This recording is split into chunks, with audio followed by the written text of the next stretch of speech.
Hello, hello, hello, everyone. Give me one moment while I take off my invisibility cloak.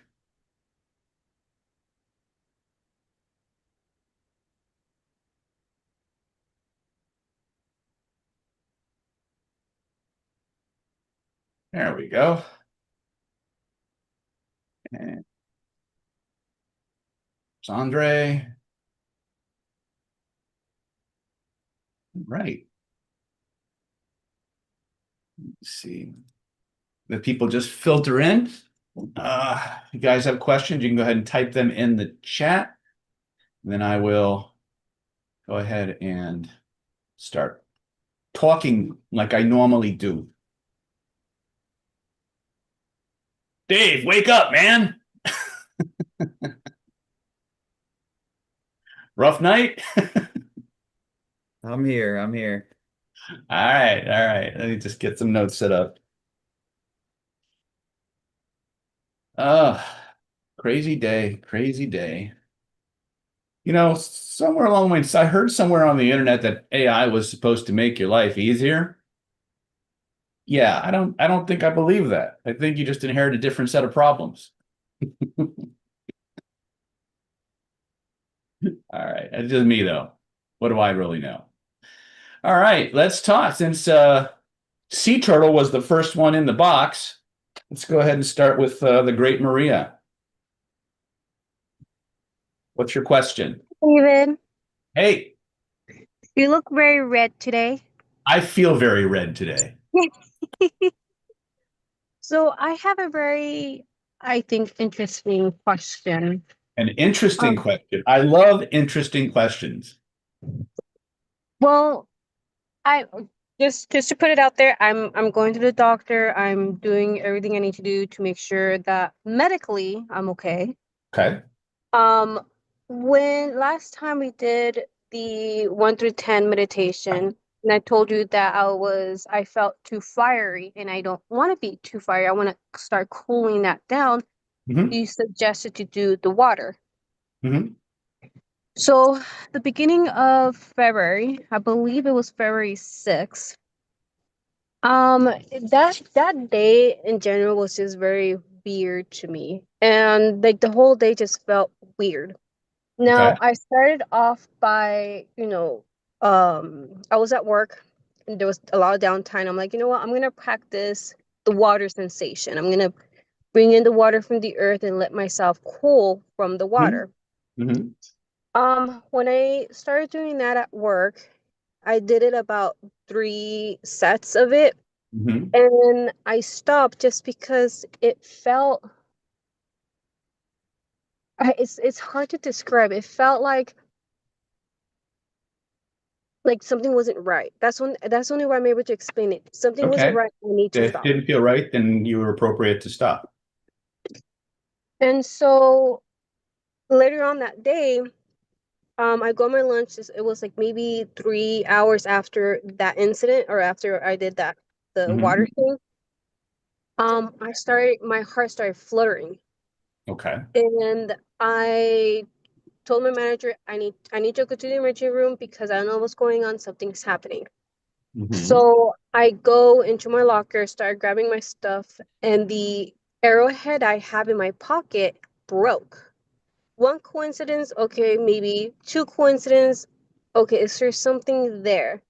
I go to the emergency room. My heart keeps fluttering, and they can't catch it because they need to catch it at the of the incident. So right now I have a heart monitor right on my chest, trying to catch the fluttering to make sure everything's okay. It hasn't stopped since then. Okay. Go on. I haven't done any Qigong work. I've done anything. I've just been letting my body whatever it needs to do, just it knows what it needs to do. I'm hmm just not sure did I do the one coincidence, two coincidence. It's I'm starting to realize it's more than just a coincidence. Like there's a reason why things happen for a reason. How hmm am I able to tell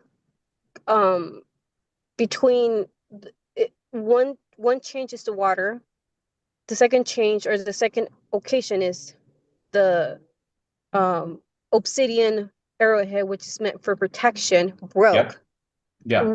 How can I start understanding why did it happen? And obviously health thing, I'm doing the health, like going to my doctor, making sure everything's okay.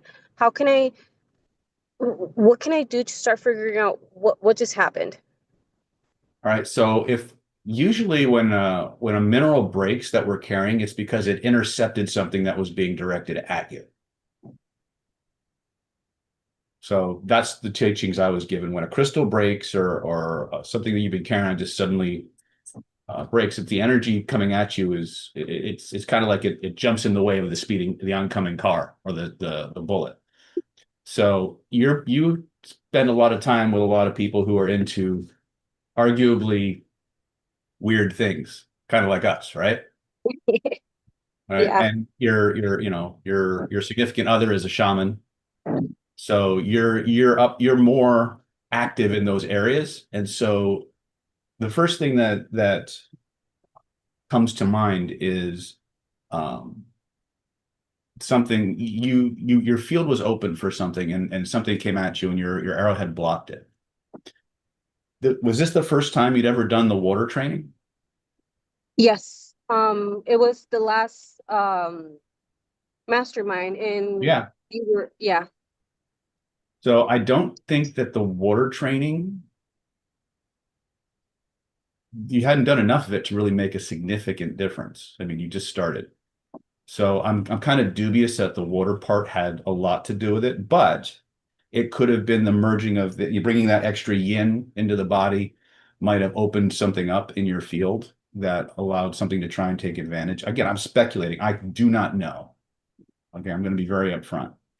Um, Usually bringing yin energy into the body is very refreshing and rejuvenating to the system. So um, that's the first time I've ever heard somebody. What exactly your heartbeat started going wonky and what else?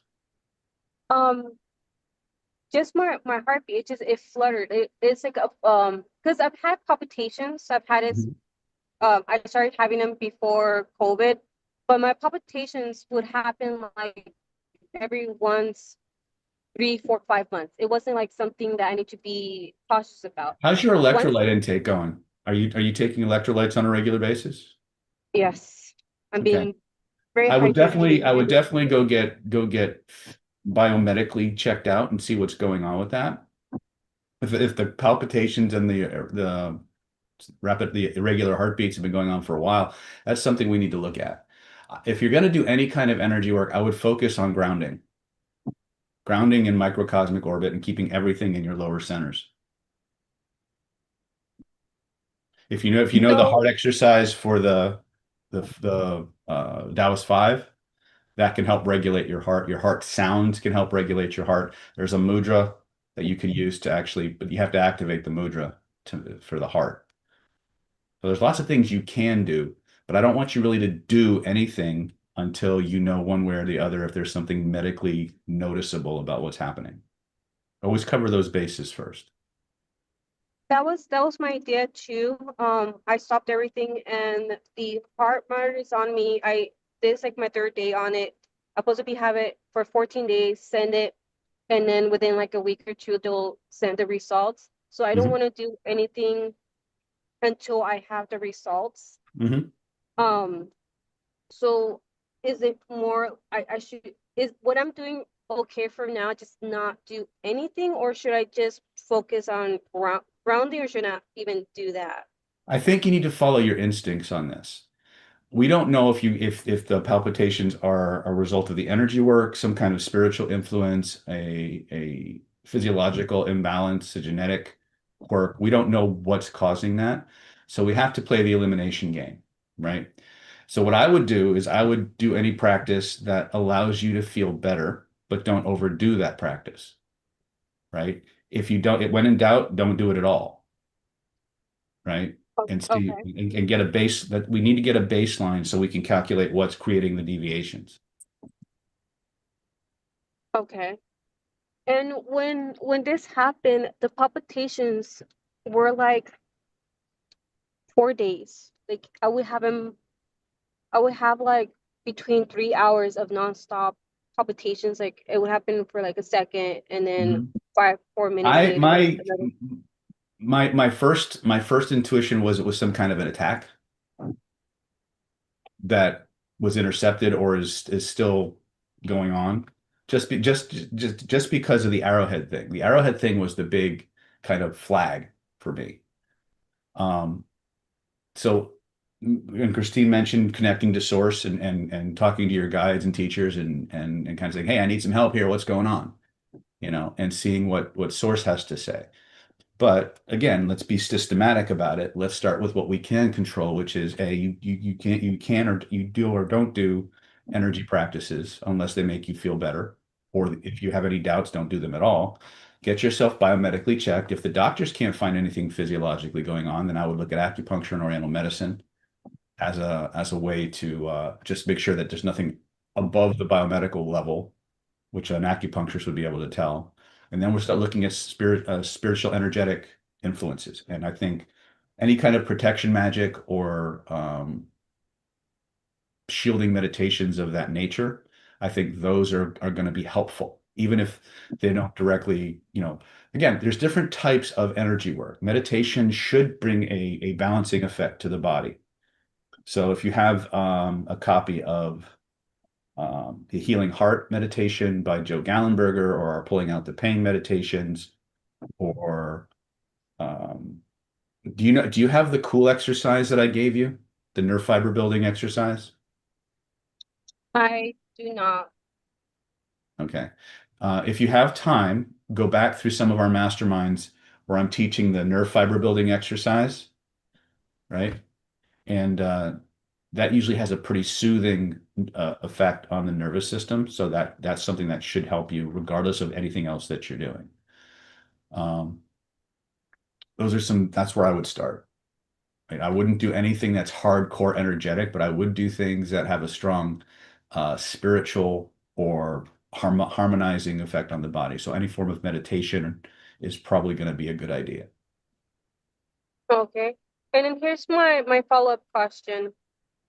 Now, I I've been grounding. I've been doing a lot of these exercises, but for some reason, I'm somehow still being attacked. Yeah. Where am I going? I feel like just I'm either missing something or I'm doing something incorrect, or I don't understand where to go because I keep coming at you saying, hey, I'm doing this, but yet this keeps happening. I'm doing this and this keeps happening, and I don't know where am I going wrong? You don't, it's not necessary. You're not necessarily going wrong in anything. You need to understand something that we swim in an ocean of, again, we have good entities, selfish entities, not so good entities. All right. Don't think that just because you're having all these issues that you're doing something wrong. In many cases, it's because you're doing something right, and your universe is preparing you to level up. Okay. This is again when you're getting ready to go through an ego death. A lot of times, what will happen is the things that have been working really, really well for you, and you've been getting a lot of traction on, and all of a sudden you start getting kind of a diminishing returns until it feels like you're just running through molasses and you're not getting anywhere. And then all of a sudden you reach this chrysalis moment where everything shifts and that old version of yourself falls away and the new version of you emerges like the proverbial butterfly out of the cocoon. That is a common pattern to all people on the spiritual path. Okay. It's easy to think that I'm doing my energy practices and I'm feeling this way. I must be doing something wrong. It's possible. Yes. Is it also possible that the practices that you're doing are causing your body to want to purge things that have been buried deeper? And as you're bringing in those new energies, those things are starting to slough off. That is also equally true, right? Your path since the day I met you, your path has been one of you're constantly feeling like and I'm not putting you down or judging you in any way, but your pattern you're always feeling like you're under attack and you're pushing back and you're pushing back and you're pushing back.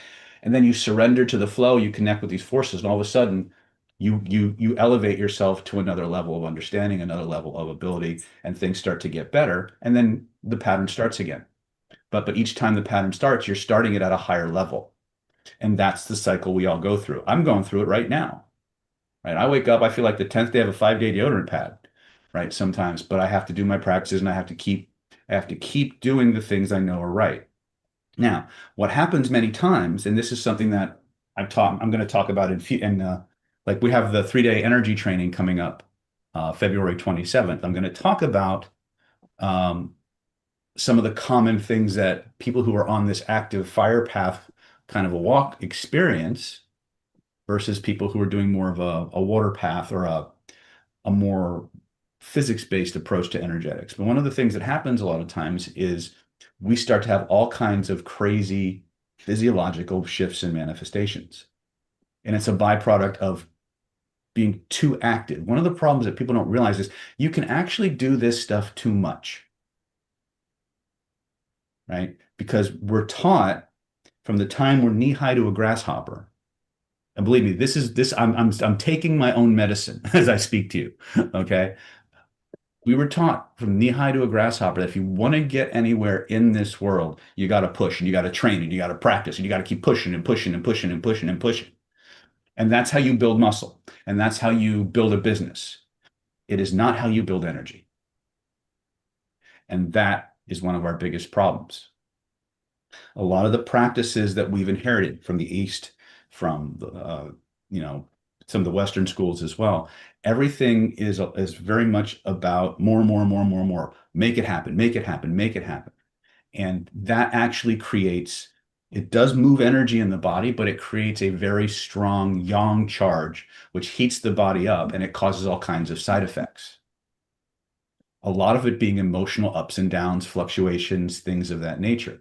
It's not because it's not necessarily because um, of the energy itself. It's because of the way we're building it. Your system, you actually better off. The secret was in the Bible. I've said it many times. Be as little children. Think about it like this. When you're building your energy, how much effort are you putting into your energy practice? If you feel like you're doing something, right? That's too much effort.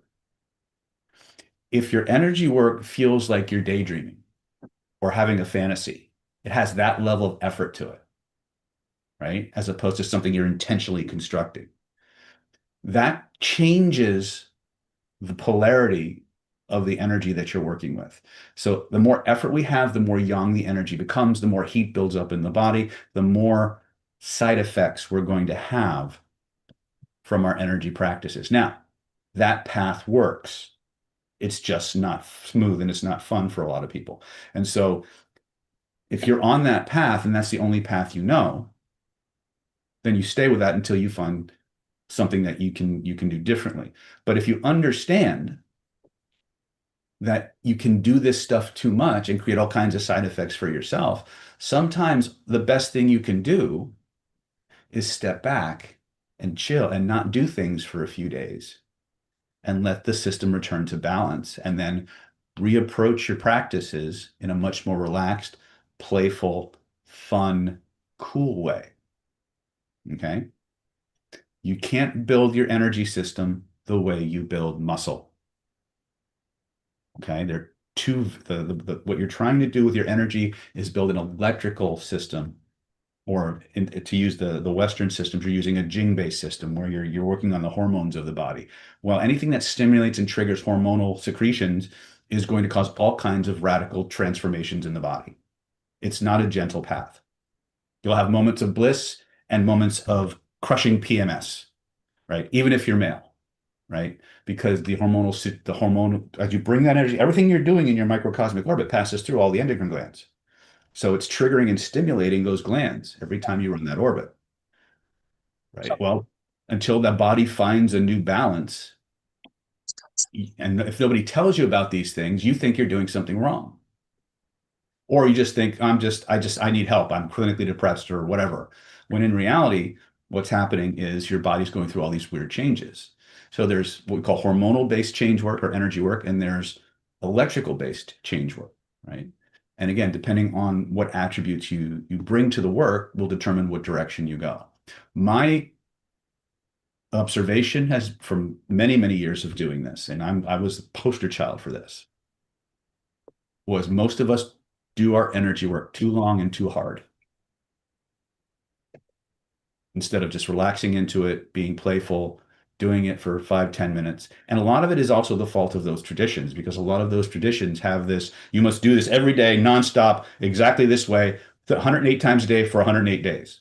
And if you miss one day, you have to start all over again. Well, that in and of itself will poison you in terms of the work what you bring to the work, because it brings fear into it. Right. Again, I'm going to get off my pedestal in a moment, but all I'm saying is right now, there could be any number of reasons why you're experiencing the symptoms that you're experiencing. The big thing that jumps up for me is that arrowhead. Okay. So for you, I would recommend once again that you sit back, you take a few days off, let the doctors run their tests and see where you at 4 or 5 days, and then slowly come back to the work, but with a more relaxed, laid back, playful, fun-loving, cool feeling. And if you need that cool exercise, then we'll show you where to get the training on that. Or if you can, come to the virtual at the end of February. We're going to show you how to do it there too. I see a hand up. I'll get to you in a minute, T. Nico has a question. Uh-huh. Hey, how's it going? All right, my friend. What's up? Going good. So would it be wrong for me to protect her? Because Not that at was the all. arrowhead. That was the No. arrowhead I gave her. No, I would recommend it. And remember, it Okay. could be that it's important to remember a lot of times when an entity can't get at the person they want most, they go after the person they care about the most. So that arrowhead, since you gave it to her, that shot may have been aimed at you, Nico, and she took and they couldn't get to you because you're a shaman, and it went somewhere else. This is one of the reasons why I don't recommend people pursue the career path or the calling of exorcisms. A lot of people want to go about thinking they can go out casting out demons and shit like that. Well, as a hypnotist, as a neurolinguistic programmer, or somewhere in that field, we're already doing that to some degree. But there's bigger fish out there. And a lot of times, if you cross somebody's path and they can't get to you, they will go after you. They can't go after you, they'll go after your immediate family. They can't go after your immediate family, they'll go after your business or their home. Right? So protect each other, you clear your house, do all kinds of things, and see what that does. That helps. Okay. Okay, I appreciate. Thank you. Not a problem. Thank you, David. You're welcome. All right, let's go to Sally. T, you're up next. Hi, Dr. David. Hey there. I really don't have a question right now. I'm just listening and learning. So thank you. Not a problem. All right, let's go to T. Your hand is up.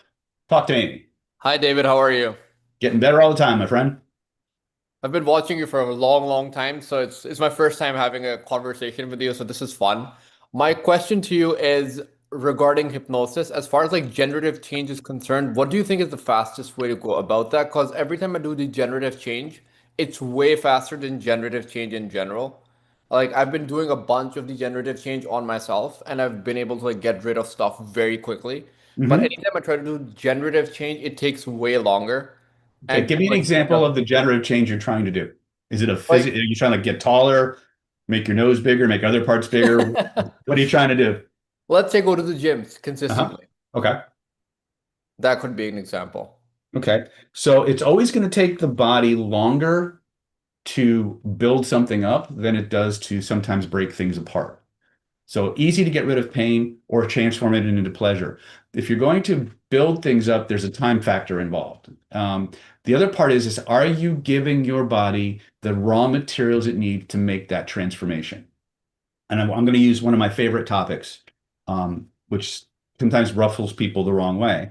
I'm a big proponent of stem cell work. I think stem cells are one of the most powerful and important inroads that we've made in healing and regenerative medicine of the century, really.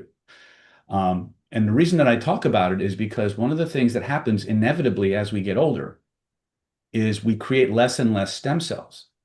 And so that's, metaphorically speaking, that's like giving your body the blueprint for the best house in the world, all the raw materials, and where it takes a crew of 5,000 workmen to do the building, you give them a crew of 50.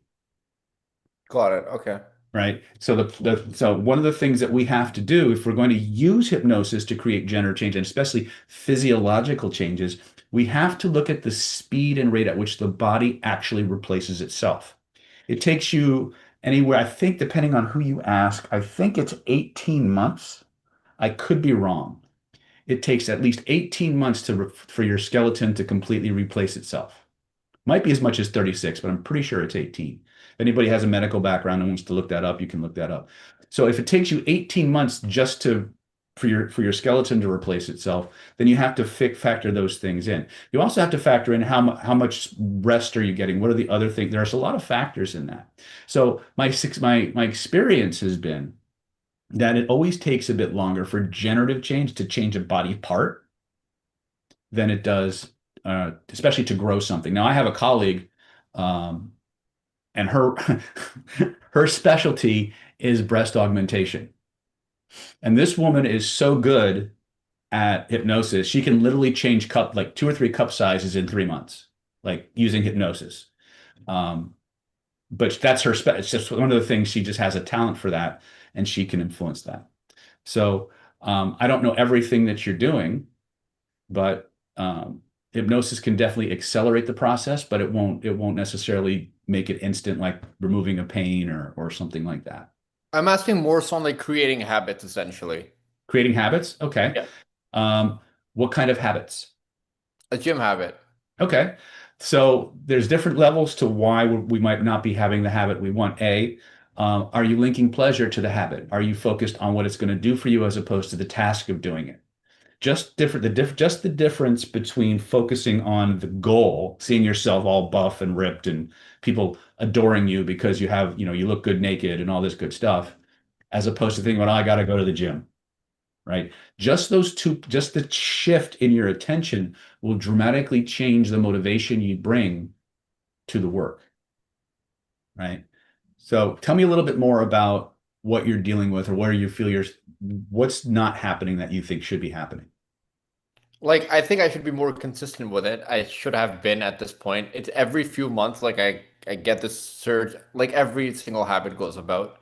It's Mhm. with habits that I quit. I'm very good at that using hypnosis. I'm not Mhm. as good as creating new habits, which Okay. is the last piece that I'm trying to figure out. Where I've had the situation where I go up with my with a habit, let's say for a month or a month and a half or 2 months, and then I just drop it all of a sudden and it's completely gone Okay. And when you drop it and it's completely gone, where do you feel that in your body? in my stomach. In your stomach? Okay. It'll Close your eyes and point to it and look at it with your inner eyes. Notice there's a color connected to that feeling. What's the color, first impression? black. Black. Is it okay to change this? Is there any reason why you might want to keep it? I'm okay with changing this. Okay. Was that your first impression or was there hesitation? There was a bit of hesitation, Yeah. but Okay. Point. Now there's no but. Point to where you feel it. If there were a picture floating in the space around you that represented that black feeling in your stomach, picture you could reach out and touch. Take yeah, I your see other it. hand. Where would you reach out to touch it? Okay, I'm there. Now trace the outline of it with both of your hands so you know how big it is. Okay. Now, I want you to take both your hands and your imagination. I want you to go ahead and draw a big, thick black frame around it. Bigger and thicker and blacker the better. Physically get your body engaged in this change. Okay. Okay. Now, you're probably too young to remember when televisions had real dials and knobs and switches instead of touch screens and remote controls. But I want you to feel along the base of that frame. And I want you to notice there's some old style knobs and dials like on an old style television. I want you to feel along that knob, scan it with your hand until you find the knob that controls the brightness or the contrast. And I want you to turn that knob all the way to the right until the image whites out completely. I want you to notice how that makes you feel. When you have that, I want you to turn the knob all the way to the left until the image blacks out completely. Notice how that makes you feel. And I want you to decide which direction do you like better. Now, you don't have to tell me what it is. I want you more focused on what you're doing. But I want you to go ahead and turn that knob all the way in the direction that gives you a better feeling. And I want you to take the index finger of your dominant hand, just like a stylus on a tablet in glowing letters, whatever color works for you. I want you to write the messages and the lessons that this feeling had to teach you because it's trying to protect you from something. It's trying to keep something bad from happening to you. It wants you to learn something. So I want you to go ahead and give control of that finger to that part of you so it can communicate exactly the lessons and messages it's trying to communicate. So you can keep all those lessons and all those messages and let everything else go. And when you have that, just say done and we'll continue. Now, some people know exactly what those lessons are and they just blast them on the screen like it's nobody's business. Some people have no conscious idea. So they just give control of that finger, let the finger do the talking. Some people get angry, write fuck you across the screen. Some people write with both hands simultaneously, like they're writing Chinese or Hebrew at the same time. Some people just feel waves of emotion coming up. If emotions come up, put them on the screen too. As they come up, they come out. As you feel it, you reveal it. As you reveal it, you heal it. When you know you're done, you just tell me you're done and we'll continue. Now, when my wife does this, she writes for like 40 minutes at a time. It's like she's writing a chapter for War and Peace. So if it takes you 40 minutes, it takes you 40 minutes. But you may be surprised.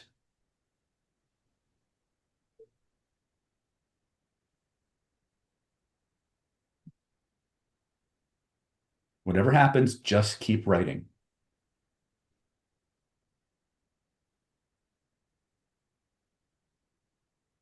And when you're done, just say done.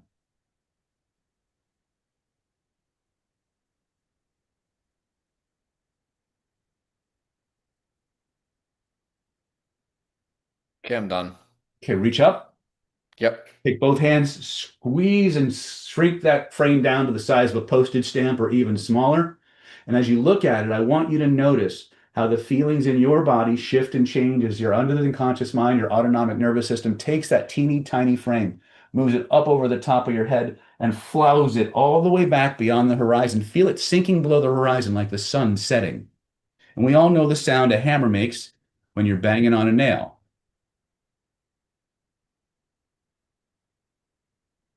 Feel it nailed back there for all eternity. Possible come back.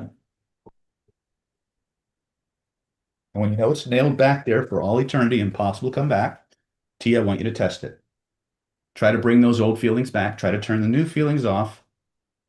Notice what happens instead and let your body process that. Some things happen quick. Some things take a few seconds to just really catch up. When you know you're done, you just tell me you're done. We'll continue. Okay, I'm done. Excellent. Scan your body. Tell me what changed. I feel really good. What'd you learn?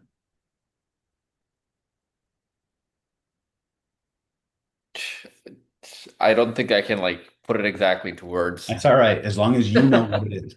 But that's, again, remember, when we just suddenly stop, there's no such thing as random thoughts or random behaviors. Everything a human being's body does, conscious or not, has a reason to it, usually a survival reason. And a lot of times, one part of you wants to survive going this way, another part of you wants to survive going that way.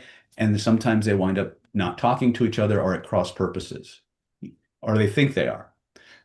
Simple techniques like this allow us to get all those different parts of our nervous system communicating in a way that everybody aligns and everybody trusts each other, right? And it seems very simple and very fast. And the reason it's that way is because it's built, it works with the way human beings are naturally, spiritually, biologically, evolutionarily designed to work within themselves, right? And so this is something that to me, it's so normal for me. It still seems like magic to everybody outside of our community when we do these things.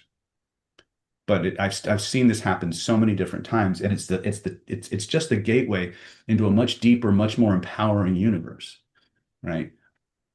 But we all tend to think that a lot of times, because human beings tend to think in context, and so we have a problem in one context and we fix it, and a problem comes up in a different context, we think we need a different solution or a different mechanism to make that change. And it's actually not always the case, because most of the things that hold us back or limit us were created through our nervous system. Well, if our nervous system created the problem, our nervous system can automatically create the solution. We just have to trust the process a little bit. I don't ask for anybody to trust or take what we do on faith. Most of you know that. right? I like to think it's a mechanical process. There are things that later on you'll discover that you have to take a little bit more of a faith thing to go on just because there's no direct way to test them, right? But anyway, I probably had way too much Red Bull today, so I'm probably going to slow down a little bit. But T, did you have any other questions? No, that's everything on my end. All right, cool. That works out. Yeah. As Andre, far, let me just ask you one last thing. As far as sure. like generative change goes, when we are going through this, is there Mhm. like a situation or a set piece that you would be like, do this every single day or something of that sort? My experience has been is that if you want a new behavior Yeah, or a new identity, you must rehearse it. So the best thing for you to do is what we call the try concept combined with creative visualization. So what you do is you generate a relaxed, cool, playful feeling in the body. A pleasure is even better. And then you mentally rehearse the behavior and the activity with as much pleasure as humanly possible. Your body responds a lot. Your body is very tone driven. And what it means is that the way you talk to other people and the way you talk to yourself, your body doesn't make a distinction. If you yell at somebody, the body thinks you're yelling at it. And most of us are way too negative the way we talk to ourselves. So we have to intentionally generate more pleasant, loving feelings in your body. Stop thinking of your body as you and thinking about it as your most faithful, loving, loyal pet, right? Your faithful steed that carries you everywhere you need to go. Most of us treat our pets way better than we treat ourselves, right? And the truth is when you start generating pleasure in the body and you start linking that pleasure towards the things you want it to do, the body will resist you a lot less, right? So when you're going to sleep at night, generate a pleasant feeling in your body, a cool feeling if you can, and mentally create the movie of what you want to happen as you're falling asleep. When you wake up in the morning, generate a pleasant, cool feeling and run the movie again. Why that? Because your brain will take the thing you're thinking about as you're drifting off to sleep and it will work on that thing all night long. But the two most useful windows for hypnagogic states are when we're going to sleep at night right and when before we're we wake waking up. up in the morning. So the best time to do any kind of deep level programming is at those two windows because your Got it. naturally occurring hypnagogic states can be leveraged with direct suggestion. Perfect. Sounds good. Mhm. Okay. Thank you, Dr. David. You're Really welcome, sir. You're welcome. Thank you. Andre Mandoiano. Oh, I just doxed him. I didn't mean to. Hey, so Hey. um so I'm just kind of here looking for a little bit of guidance. I have a little situation going on right now. Okay. Um just to give you a little bit of a background. So recently I made a decision to make an investment in myself for a program for a business. Okay. Lot of opportunity there. Put it all on my credit card. The initial plan was work on it a couple hours a day while keeping my full-time job so I have some income coming in. Well, it turns out today I got news that my company isn't making enough sales and I was one of the handful of people that got laid off. I'm So sorry, dude. That sucks.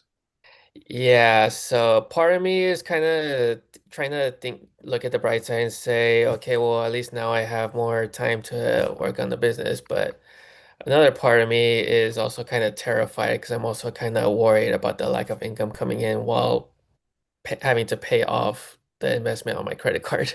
Got it. Okay. So yeah, I'm just looking for guidance where should I put my time and energy, like focusing on the business full time now that I have my more time to myself, or should I focus on maybe looking for another job? Let me ask you a question. What's the path of least resistance?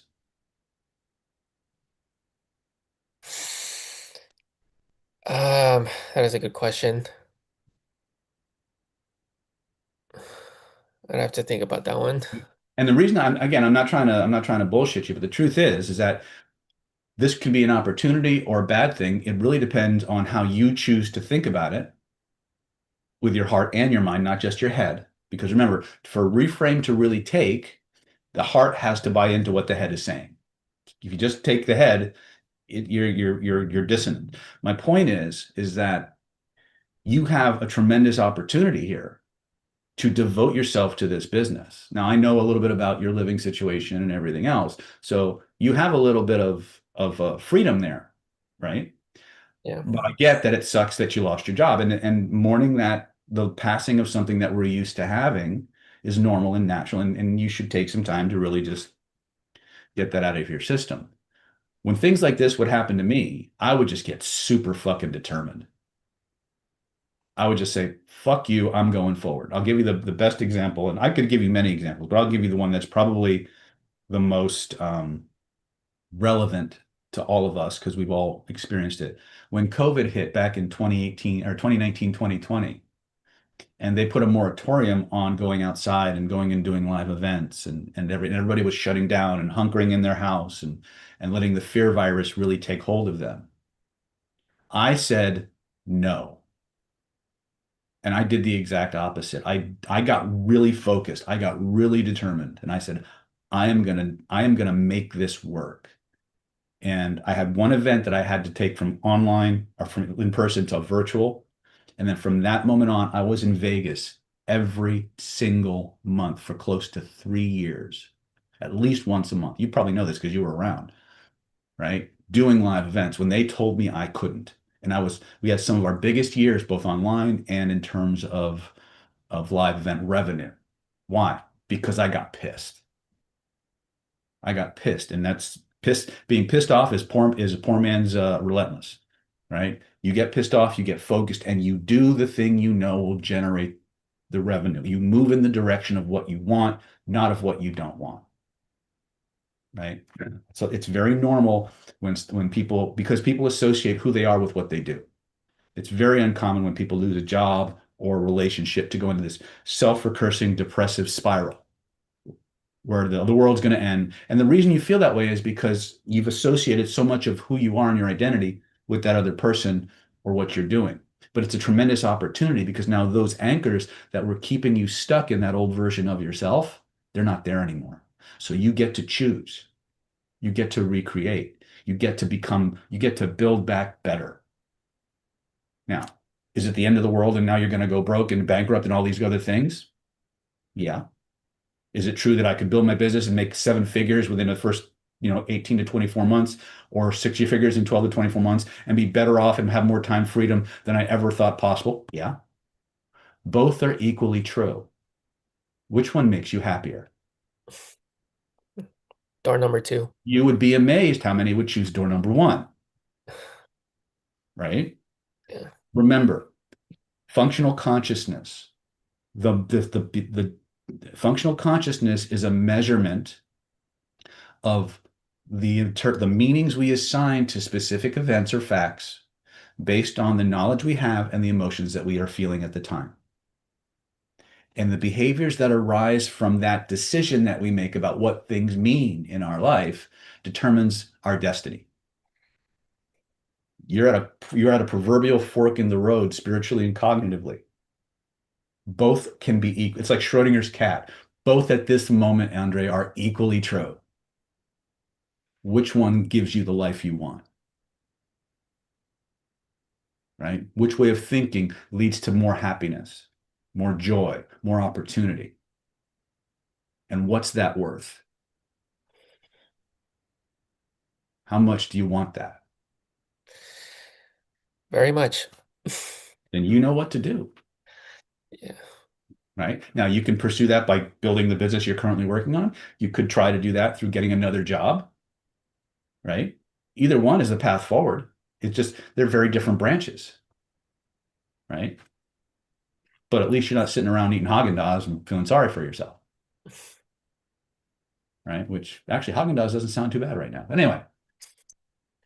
But again, and this is for all of you. Remember, Shakespeare said itself, nothing is good or bad, but that thinking makes it so. And what it really means is that when events happen in our life, the meaning we assign to that fact will determine the behaviors that we generate that determine the destiny.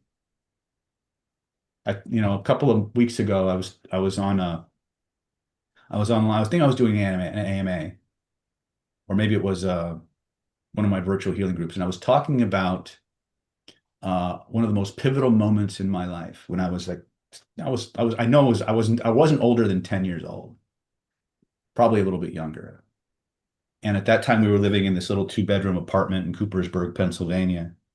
And my dad at the time was not the most financially responsible human being. And he had not been making payments on the bunk beds that he had bought for us a few months earlier. And because he hadn't made the payments, the store came out to repossess them. And I remember strangers walking through my house, right, and taking my bed. And that was the moment that I became driven to build a kind of wealth that nobody could ever take away from me.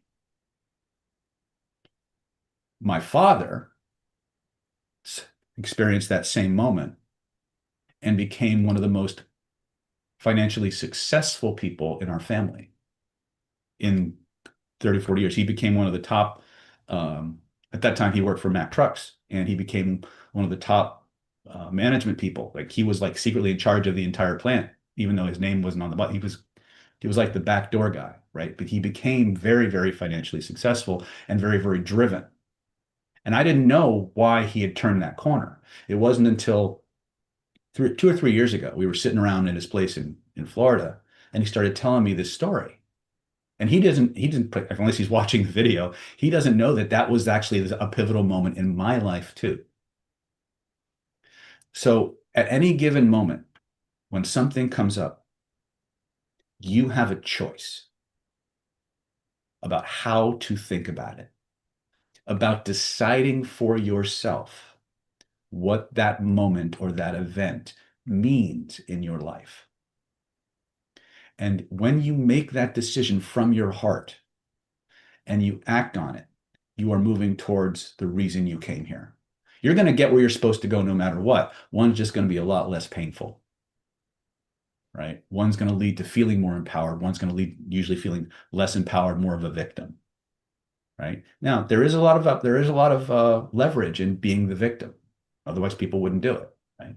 But I found it's always much more satisfying to go for the things I want. Remember, guys, fear is a prayer for the thing you do not want. It is a powerful manifestation engine, but it manifests the things you fear, not the solutions. So that's my story, and I'm sticking to it. Right? Great. Oh, thank you, David. You got this. Thank you. You got this. You have tools. I know you have tools. You have scary tools. Yeah, tools that you're the one that gave me those tools. So You showed up and I taught and you learned. That's it. Now go do it. You guys have, again, those of you who've been through like 2 or 3 trainings like Killer Influence and IBD, you guys are scary powerful. You guys have no idea how powerful you truly are. But I do, because I've been playing in that sandbox for a while. Anyway, let me look at my list. Dave, the big D, Mr. Sleepy over there. Hello. Hello, Dave. So first I have sort of a not that deep question, but from a face reading perspective, what does either like a kind of like indent on the chin or a scar on the chin mean? Well, an indent on the chin means something very different from a scar. Okay. Okay. So if you're having one of these vertical indentations, a cleft in the chin, Horizontal. Usually, if it's a line here, we call it a retirement line. Usually means that it's time for you. Your body's kind of tired of doing what it's been doing, and it's time to either chill and retire or do something else. Is that I'm specifically referring to sort of like on the bottom of the chin? Is it from a scar? Either I'm sort of thinking either or. There's 2 different instances I'm thinking of. I assumed they might be separate. I have a scar on the chin, but then there's also another person. Scars usually indicate an impending rough patch. So if the scars, like if you were to look at the face, there's actually a timeline on the face. And it's slightly different for men and women. Down here, you're at like the 80s or 90s. So if you got a scar down in this area, then chances are you probably haven't hit 80 or 90 yet. So when you reach that moment in your timeline, there's probably something waiting for you that you're going Okay. to have to deal with. Yeah, it's sort of on the like I know when it happened, I was very young, but it's sort of on the very tip of the chin, Mhm. like at the bottom of Yeah. the chin. But anyway, there was some person that uh that messaged me that they have like this indent on their chin, but it kind of looks like a scar. And then I was just kind of, I don't know, it just triggered me thinking about this. Um, so okay, cool. Second question. Uh, so this kind of is sort of a continuation, I guess, of what we were talking about last week. But Mhm. so I've been focusing a lot on the marketing, and I I've been kind of like I've been doing my meditations after I wake up, like basically every day, Yeah. and I'll go into kind of like meditative trance to like think through ideas and like where am I going, what am I doing? And I'm kind of following my gut with a lot of it. And a lot of times when I'm following my gut, I'm like, this doesn't really make any logical sense, but I don't see why not. And then I do it, and then somehow it kind of helps me in some way. And so I'm like, oh, okay, and I just kind of keep doing that. Um, but what I've noticed is I'm kind of like slowing down to speed up. Like I'm going through these cycles where it's like I can do a lot, and then I need to like slow down, and I just kind of can't do hardly anything. Like I'm doing stuff, but I'm not really doing much. And I think that makes sense because we go through these kinds of cycles. So I'm kind of just ebbing and flowing with it, I guess.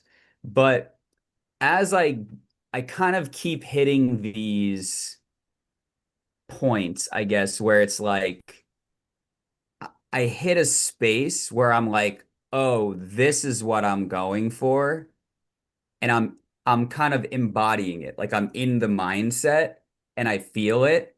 And then it goes away. And then when it goes away, I'm like, not really, not, it's not like depressed, but it's sort of like womp, like sort of like a ugh, like almost like I hit this peak. And then after that kind of fades, now all of a sudden I have all this internal resistance. And then I have to like let all this shit go, where it's sort of like, oh, all these negative emotions are coming up and all these feelings of what if I achieve this certain thing and then I lose it? Or and then what are people going to think? Or what about this? Like so all this kind of negativity comes up, but it sort of happens like after the like kind of embodying that kind of thing that I'm going for kind of fades. So it's like I'm in a state, in a state, in a state, and then I sort of like break through to a new state, and then that fades, and then all of a sudden I get all this crap coming up, basically.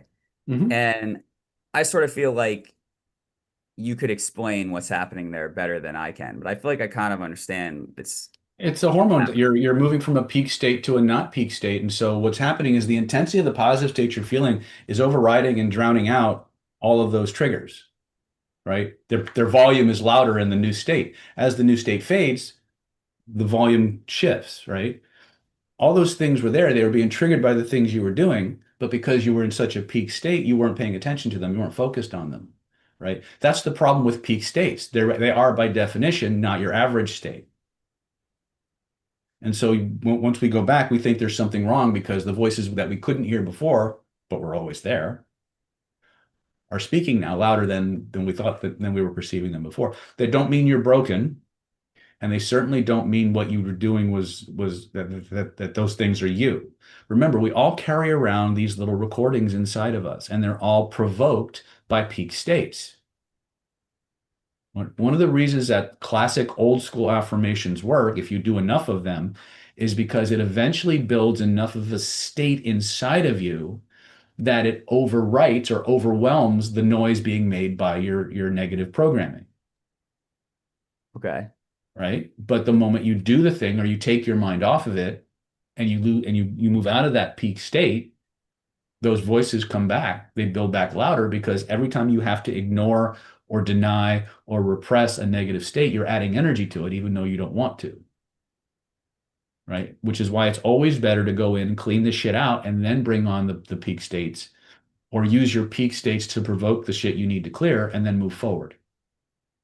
I would say that the actions that I'm taking, I'm grounded.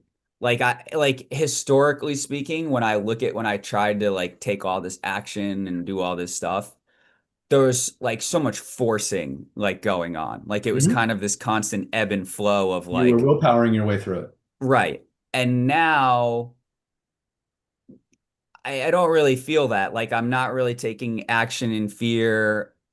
Whenever I feel like I'm kind of being forced by fear, I usually just take that as a signal to like slow down. And then I can kind of see, okay, this is what I need to do. And sometimes just getting pissed about something helps, then I'm like, all right, screw this, I'm going to do this. And then I start to figure it out. But that's like it turns into a positive motivation, basically. So I've been grounded as I've been taking action, but then I'll still get doubts that come up. But then I get this feedback that comes back that says, what you're doing is working. What you're doing is like working out. Like, oh, I put up this site. I don't know if this site's going to do anything. I have no idea. Oh, all of a sudden, random people are showing up at the site that, and whatever. Oh, okay. So that's like a signal that what I'm doing is working. And then that kind of comes with this like cognitive dissonance of my mind being like, this can't make sense, that I don't know, even though logically it all adds up. But then I just kind of slow down and then just start taking more action. So I keep hitting I'm taking sort of bigger actions or more actions or different actions that then are kind of stacking. And then I'll hit these random like kind of points where I'm like, oh man, I'm kind of embodying it, like I'm feeling it, like it feels sort of default, right? And I have whatever default normal state that I'm walking around in. But then when that then once I then hit that, it's like that success somehow like triggers all this crap, basically. Like I'll fade from it, and then all of a sudden my body is like, oh, remember when you were 6 and that kid made fun of you? Or, like random, just like garbage, Not kind of random. comes up. That's Not semantically random. relevant. It's not But random. Your unconscious mind wouldn't be spitting it up if it wasn't relevant.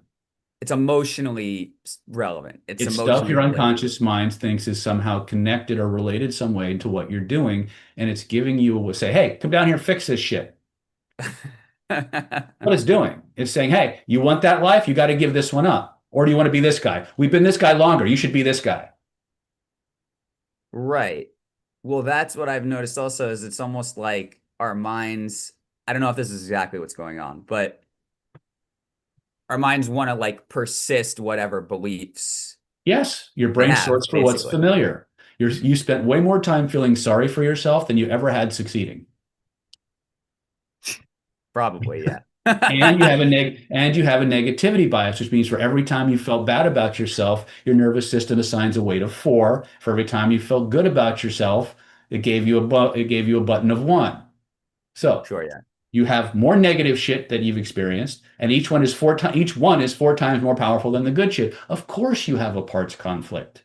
Why? Because your brain sorts for what's familiar, even though the actions you're taking and the person you're becoming is more successful. In order for that successful person to move forward, the old version has to die. And it doesn't want to die. So what's it going to do? It's going to be the proverbial crab pulling your weenie ass back into the bucket. Right? But then that That's kind of all it is. reminds you why you don't want Don't that over, thing in the first place. don't overthink it.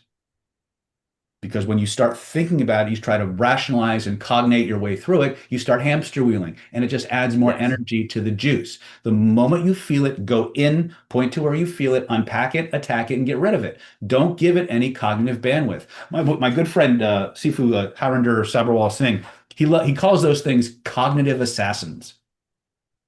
Okay. Every time they come up, they're trying to kill the new you. So go in and kill them back. So these are things that somehow or another are being triggered by Yeah.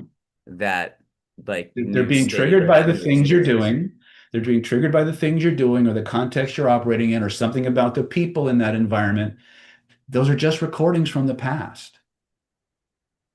And if you think about them, you're giving them energy. Right. Right. So point to where you feel it, unpack it, get rid of it, and move forward. That's it. Don't think about it anymore. You love to think, and that's your problem. You love I to think I haven't been giving it so much energy. Good. But then it's sort of like, ugh, I don't want to feel these things. And then I Then kind of spin like it. got to go through it. Spin it, frame it, color breathe it. I would say I do it when I'm doing my morning meditation for the most part. I'll Why clear are it. you limiting yourself to just morning meditation? Why don't you do it whenever you need to? I guess because in the past, then I'm gonna bust your balls, David, because you know this shit. mostly because in the past, I because I don't want to just use it as a crutch to constantly every time a negative emotion comes Is up, your feel like I keyboard have to is your do something keyboard a about it. crutch? What? Is your keyboard a crutch? Oh, maybe, but I need it. Yeah. I All mean, right. Is it a tool that helps you get ahead in life? yeah, What the fuck do you think spinning is? You think somehow you're cheating by spinning something?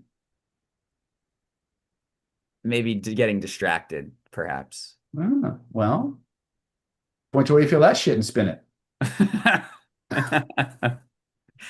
I remember there was this page in this book that said triads answer all problems. Um, all right. So yeah, David, so you have the basically tools. though, yeah. But I again, think I if get you what you're have a saying. belief, and this is, again, I'm not picking on you directly, but there are people out there who look at some of the techniques that we do, or even the older techniques of NLP, and they have a belief that if the change is too fast, it can't last, or that you're somehow cheating because you haven't suffered enough. That is the biggest pile of horseshit on the planet. And I can say that from both sides of the fence because I've had that belief and Right. I've gotten rid of it, right? My wife, God bless her heart, she wouldn't do a lot of the techniques that we have for many years because she believed she needed to pay the karma for it. That's another limiting belief. If you have an issue and the universe presents you with a solution, but you decide not to take it, the person passing judgment on you is you.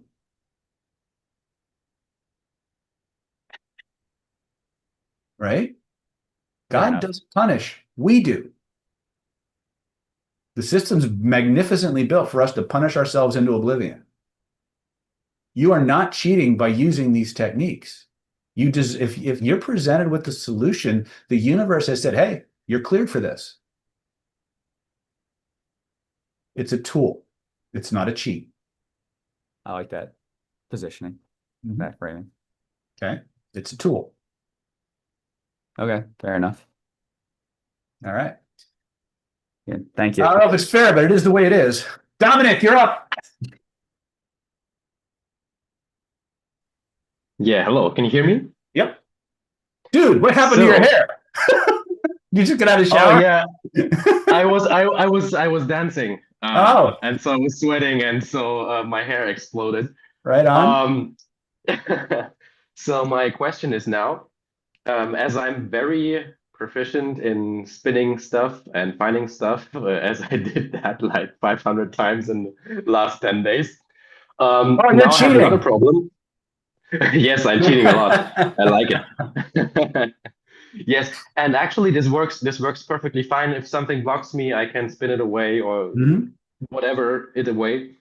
What's now the thing is, I noticed that my whole family has this suspended dagger in Uh-huh. their and so I should have it too. I also already resolved lots of stuff from that, and I know I bring myself into situations where I'm angry. When I'm angry, I can do a lot of stuff very fast. For example, if Mhm. my room gets messy, I stumble upon something, stumble over something, I say, okay, fuck, I have to clean it now, and I do it like with so much motivation.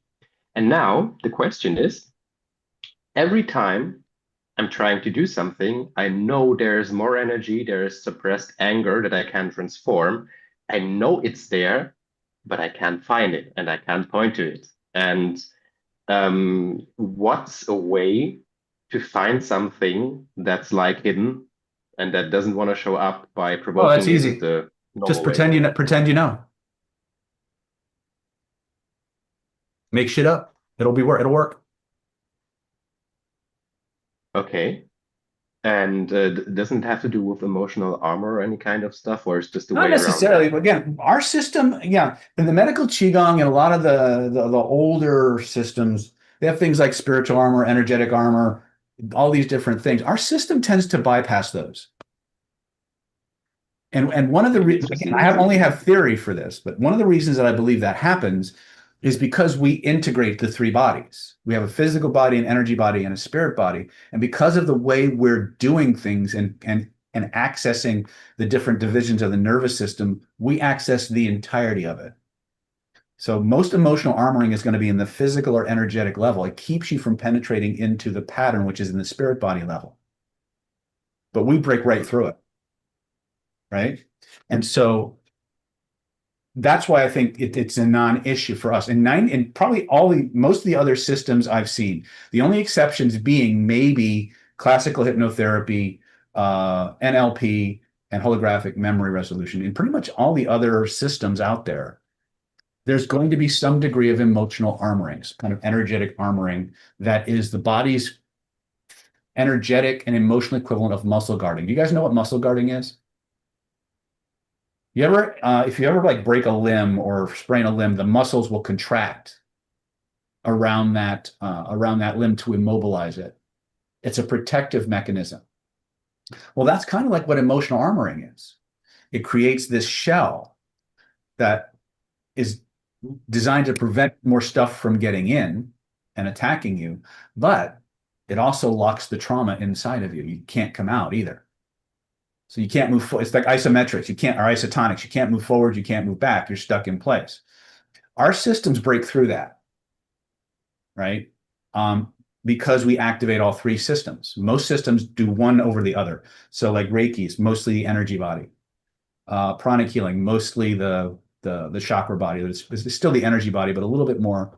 Well, actually, no, it's still energy body. Holographic memory resolution is more of the spirit body. Bengston, mostly spirit body stuff. So they all have one area that they emphasize, and you get a certain degree of transformation from those. Nobody integrates like we do. At least if they do, I haven't seen it. Right? EFT, they'll tap on something, but it's the tapping that creates the change, not where they're tapping. That's been proven. Right? So again, there's an optimal. Some systems do all three, but what I've discovered through my work with clients and so there's an optimal way for these systems to be synced up. And I think we've got as close as it's possible to get right now with that optimal synchronization from neurology, from the physical world to the spirit world. We have the cleanest pathways. And that's why we get changes. Kind of got off on a tangent. What was the actual question again? So the question was answered. It was about finding something that I know it's there. Oh yeah, And now, yeah. Just pretend. I've given you guys this answer before. The thing you need to understand about the pretending mechanism of the brain is that it will pretend stuff based on what it knows.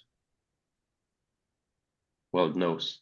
In the Right? end, it has So even to know. if you can't consciously access it, but you pretend, you change the context to the brain, which means it's now safe to access that information.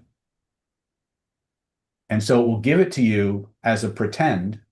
And even if it's one or two links in the chain away from the actual problem, it's still tapping in to that information. So the fastest way to get through any of this is just to pretend. You'll get the same information. It'll just come through a different pathway. So, all right. I think this will work because I knew that I did that, but I didn't link it to that situation. And now next step is I can do manifestation if I want to have like a system for my business.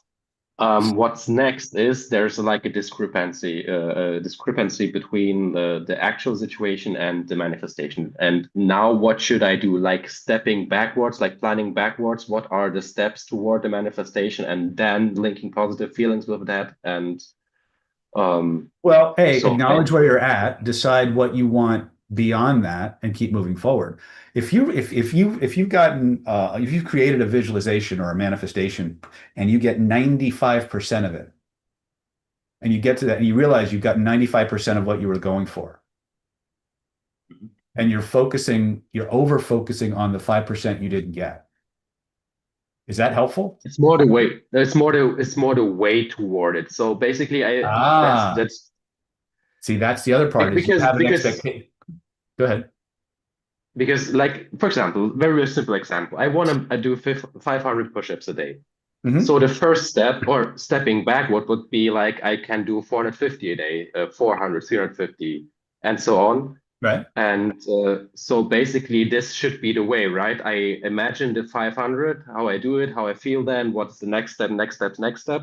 Then I plan backwards. What is the last step before I achieve that, the step before? And then, as you said, I link positive feelings in achieving that step, like a micro manifestation again, right? Yeah. Now, here's the secret to this. The whole point of going to the thing you want and working backwards is to create a presupposition in the body that it's already happened. When you move into the and you put yourself in the future and you identify into that, your brain doesn't know that it hasn't happened. Your brain creates a memory of the future. And then when you work backwards, it creates a set of breadcrumbs. Now, those breadcrumbs are just a trail. They're not the journey. But because your brain now knows what you want and it knows it's possible because it lived it, it will now start changing your reality to move you towards the end state. If you get all preoccupied with the fact that it's not manifesting the way you want, you'll actually slow yourself down. Don't worry about the how, focus on the what. Right? Let the universe take care of the how. Right? That's you micromanaging the universe. That's you micromanaging your unconscious mind, which by definition has way more capabilities and way more information than you do. Right? You got to trust that part of you. And and trust me, I was the poster child for this because when I was living in Coral Springs and I was running my martial arts school, and you could literally go, in some cases, 300 feet in one direction and find a competing martial arts school. Right? It was literally that crowded with martial arts schools. And I opened my school with nothing. That's a whole story in and of itself. But at that time I was going through my first spiritual phase where I was into energy and I was into Reiki and I was doing all these pressure point martial art things. I was all about the energy and exploring that world. Little did I know it was heading my way. But I set an intention that every month I was going to make X amount of money. Right? And that's the manifestation that I sent out to the universe. And I was chronically frustrated, even though every single month I made X amount of money. The reason I was frustrated is because it never came from where I thought it was going to come. I was expecting it to come from my martial arts business. It came from every place else. And then when I stopped thinking about it coming from my business would have a windfall, right?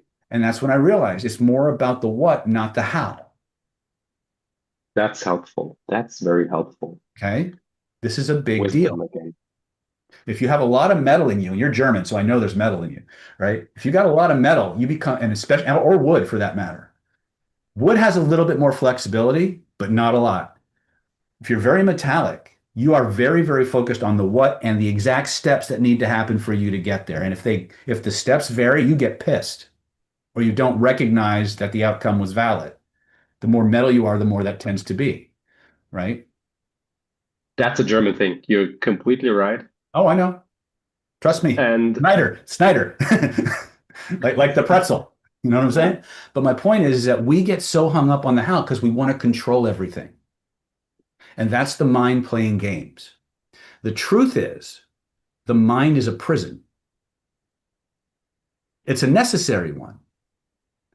But for many of the higher abilities that we want to tap into, the way we're taught to use that mind actually holds us back. It limits us. That's why when you get beyond a certain level, in just about every mystical, spiritual training, this is super high level. One of the things you're tasked to do is get rid of your mind. To dissolve your mind back into its original essence, which is light, divine thought, divine mind. Because the mind is gravity. Gravity and light are the antithesis of each other. Okay. Right now, I'm not going to get one. You can look up biophotons and biophonemes. Your body is constantly emitting light. And depending on how many biophotons you're emitting, will depend on how much you can do cool shit. Right. But be that as it may. So the mind is something that we must understand so we can manage it, and then know it and realize, just like I was talking to David about spinning and about his keyboard, the mind is a tool. It's not who you are. It's not you. It's something you have. What you are is far more wonderful and magical and unexplainable, other than saying it's divine light. The mind is a tool, just like your emotions are tools, right? For those of you in the mega program, you're going through the emotional alchemy training. We're teaching you that emotions aren't just things you experience. They're ingredients in various types of alchemical practices that, when you mix them together in a certain way, creates all kinds of interesting quantum effects, right? The mind is no different. It's a tool. So David, this was very helpful.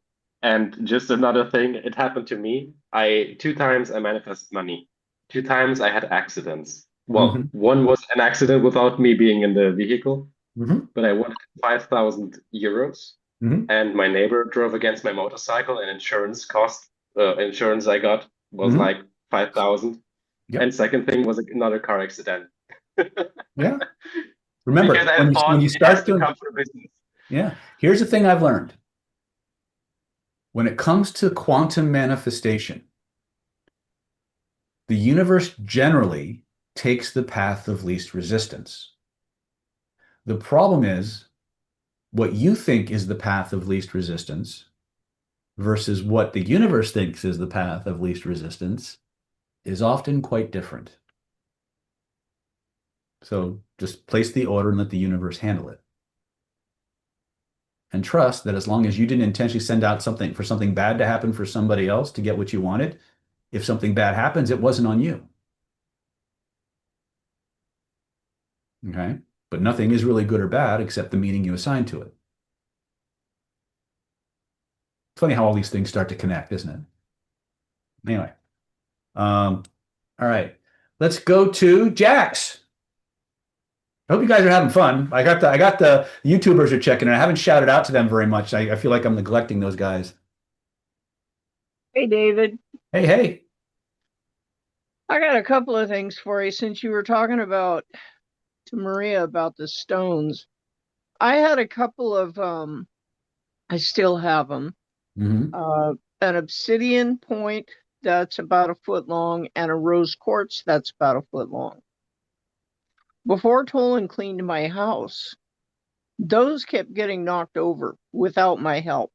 One time, one of them got knocked over as I approached it, and I didn't hit anything. It just happened. I don't know what's going on. Right now, things are disappearing out of my house. Well, out of my line of sight that I'm not moving. It's kind of making me nervous. But should I get rid of those points, or can they be cleaned and used? And will the broken point on it cause the energy to break up? Well, it will definitely diffuse the energy. So anything can be cleaned if you're willing to put enough time, energy, and effort into it. If you don't have the time, energy, and effort, it's best to get rid of them. How do I clean them? Well, it depends. How long have you had them? Oh God. Years. Okay. Probably 8, 10 years. So they're all minerals? Yes, all obsidian and rose quartz. Okay. I don't know the unique characteristics of each of those in terms of how they respond to water. But Okay. Seafood Johnson, when he's a big antique person, antiquer, and what he loves to do, he would go to China and he would find all these cool Chinese antiques. And the first thing that he would do when he got him back to his place is he would put him in the bathtub and run water over him for like hours. Okay. Because water is one of the fastest ways to dissolve and disperse negative energetic imprints and things of that nature. You can put them in the sun, you can bury them in the earth, you can use salt and water as a way to cleanse them. You can do sage, Okay, I've got all that lavender available. oil. They sit And in the sun if they've all been the with you time. for a long time, I would just kitchen sink them, and then I would consecrate them to the divine and program them for what you want them to do, not what you don't want them to do. Okay. The other thing is, I don't know what's happening. Meditation, waking time, driving down the road. I'm driving down the road. Next thing I know, I'm looking at someone and suddenly everything disappears. I know what I'm doing. I'm paying attention to my driving, but it's like the road almost disappears and I'm in their head or they're in my head. I don't know what's happening. It's happening in meditation. I feel like it's different people. It's not me. I know I'm getting old, but I'm not senile yet. So I'm No, but trying to you figure are epileptic, as I recall. well, those seizures have stopped. That was a pseudo seizures, and they said that Mhm. they would slow down or stop, and they've Okay. stopped. Okay. So So, what are you actually asking me? well, I'm wondering, do you have any idea what might be happening? Why I'm seeing into people's lives, or I don't think I'm being attacked. I don't feel like that, but I feel like my meditation and when I everything just kind of disappears in front of me, it's like it's somebody else standing there. I don't feel like it's me. Well, So I don't know if it's a clearly, second personality or what the hell's going no, on. it's clearly your spirit body's way too permeable. So what has to happen is you need to pull all your energy back down into your lower centers and keep it there. Quit being heady. Yeah. Because what's happening is as the energy rises and your spirit body expands out, you get all, it's very, you're not grounded feeling, but that's how you become spiritually permeable, right? When you want to do psychic work, you have to expand outward. So you do become ungrounded, right? Right. Grounding brings that energy back down into the lower centers and it locks it down there and it closes the third eye and the heart and all those other things. So More you want to make, rounding so you want to practice just bringing that energy down and in, down and in, down and in, right? and keep cleaning. Hmm. Yeah. Your problem is you love being in spirit so much. That's your default. You have to do the inverse. You have to intentionally overground and you have to constantly be keeping your mind in your lower centers until you develop the ability to open and close at will. You know, some people are stuck closed, some people are stuck open. That's how I feel. Yeah. So again, the whole idea in neuroenergetic training or neuroshamanics is we want to have control over these things. We want to be able to do them at will and then turn them off at will, not have them randomly going off while I'm driving, you know, Right. or what, or, Yeah. you know, I'm driving happy as all of a sudden I'm in middle of fucking earth, right? I don't know where the fuck, you know, what's going on. So the idea is not that these things, we don't question whether these things are real or that the phenomena is true.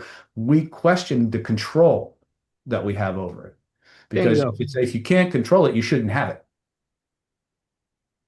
right? Yeah. Because it's just going to fuck with you, right? So that's kind of our approach to these things, right?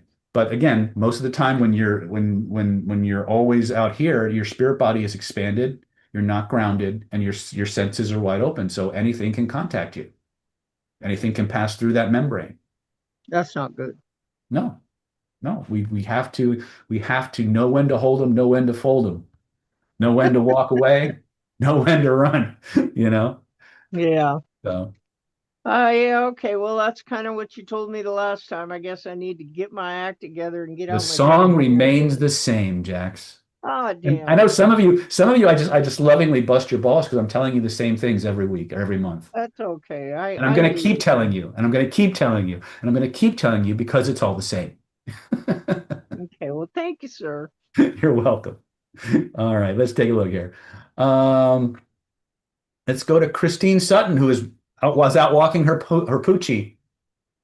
Is she back? If not, we'll circle back. Let me jump into our wonderful YouTubers. Anybody in YouTube land have any questions? You can go ahead and type it in the chat, or if you want, I posted the links for the Zoom room if you want to jump in.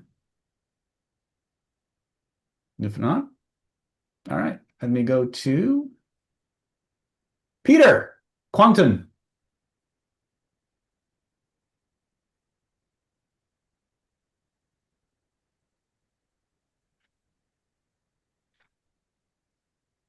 Peter, you out there, buddy? I see him. No. All right, let's move on. And we'll go to Renee.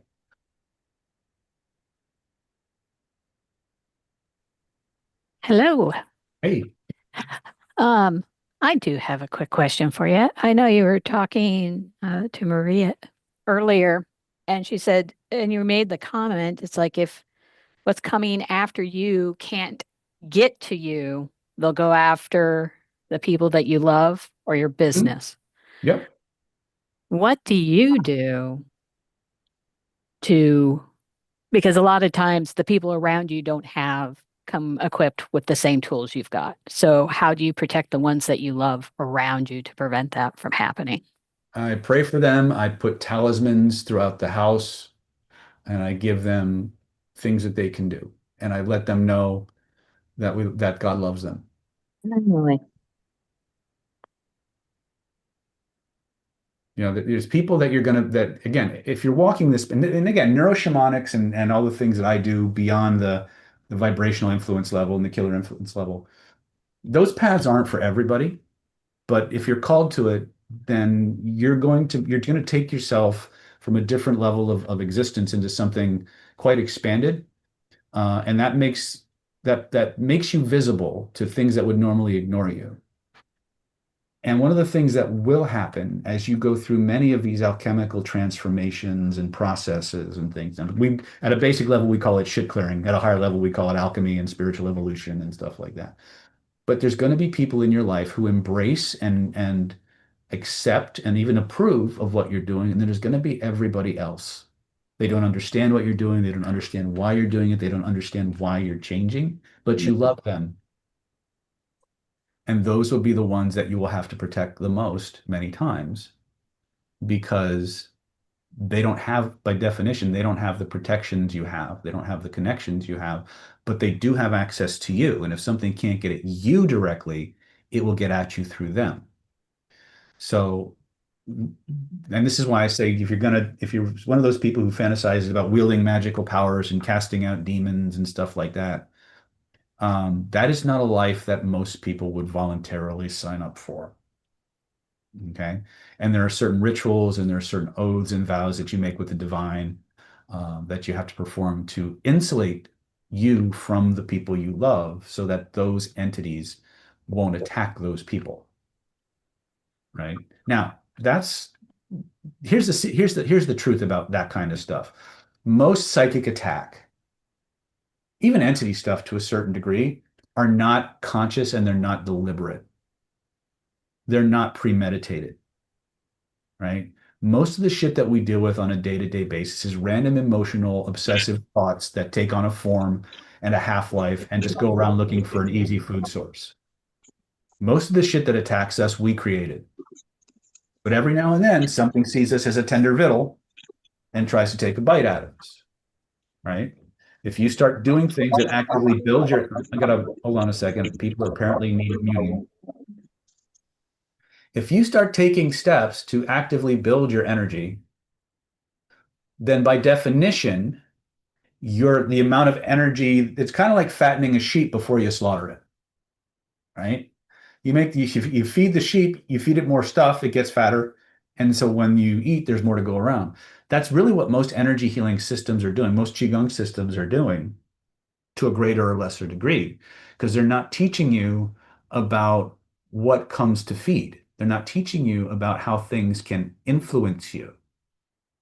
And so, and I say most because most people out there teaching at a certain level aren't much more than advanced students themselves. They passed a course or they got a certificate on their wall, but they haven't done a lot of the alchemy that goes with this. But be that as it may, the bottom line is these things are out there, and whether you believe in them or not, they believe in you. So, they say ignorance of the laws is no excuse. And just because you don't believe in them doesn't mean these things can't affect you. In fact, they'll probably affect you more.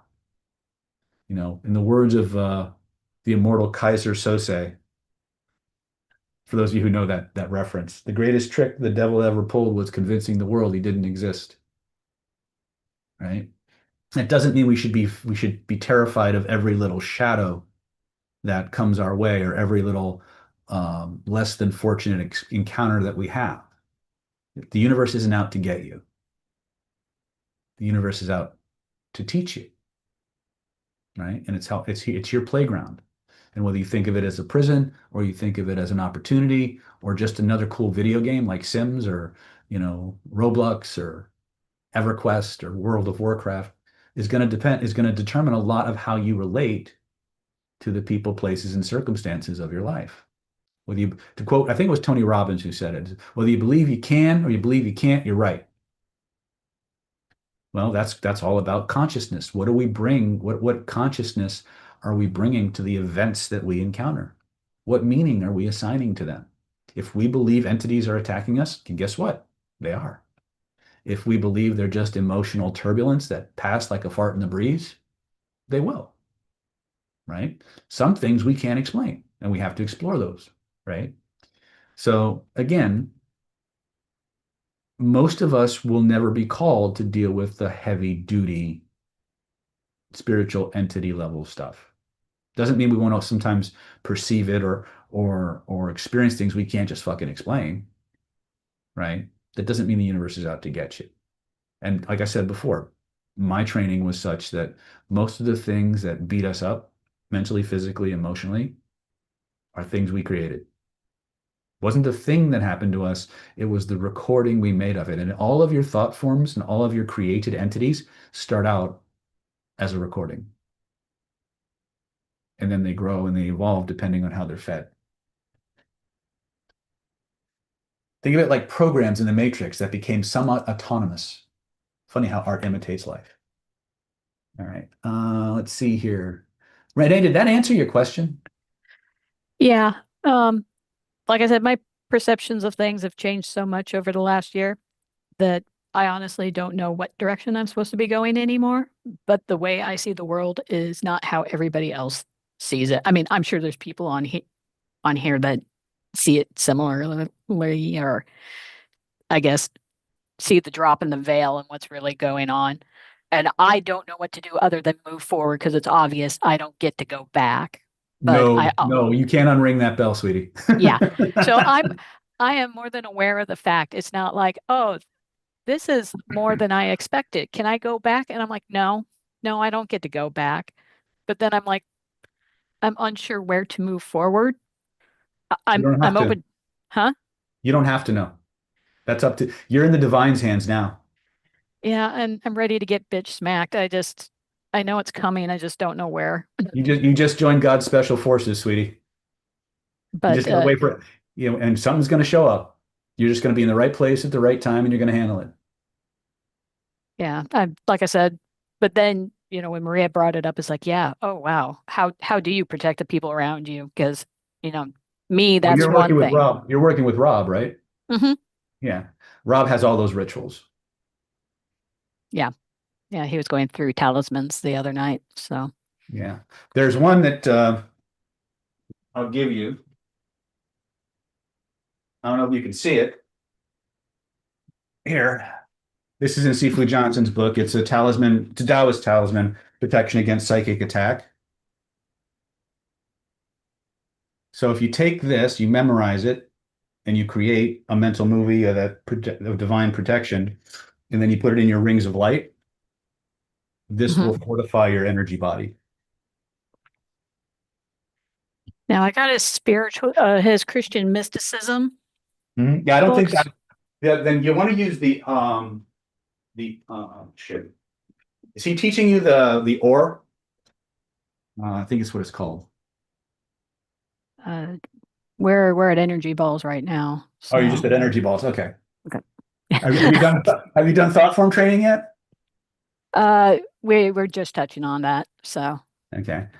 I got a whole coaching program on nothing but thought forms. That's just mind blowing. Anyway, but yeah, Rob is very, very good. He's very, very committed to these paths, and he's really powerful. So just follow his path. And if you have questions, I'm happy to answer them. But Rob pretty much has what you need. okay. All right. Thank you. Mm-hmm. Let's see here. Julie Holmes. Hi, David. Hey, How are you? getting better all the time. Good.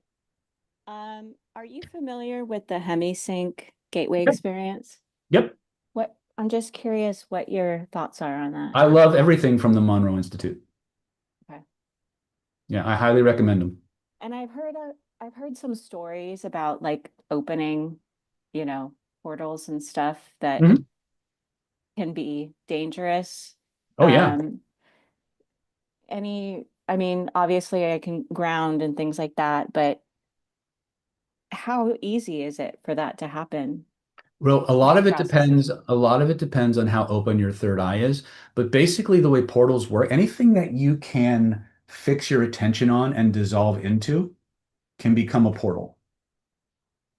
Some of the easiest portals are pools of water, waterfalls, mirrors, in many cases, certain pieces of art or geometric figures can be very powerful portals.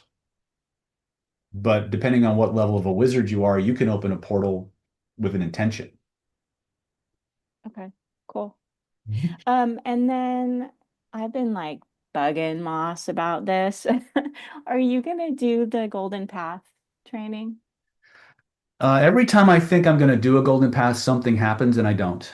I think it's something that needs to happen, but I don't have any immediate plans for it. It's been coming up in the back of my mind a few times in the past couple months, but I don't know where that fits in our calendar. Okay. I'm waiting. I know. And I apologize. I keep teasing you with the golden I path stuff. know. Okay, that's it. Thank you. You're welcome, sweetie.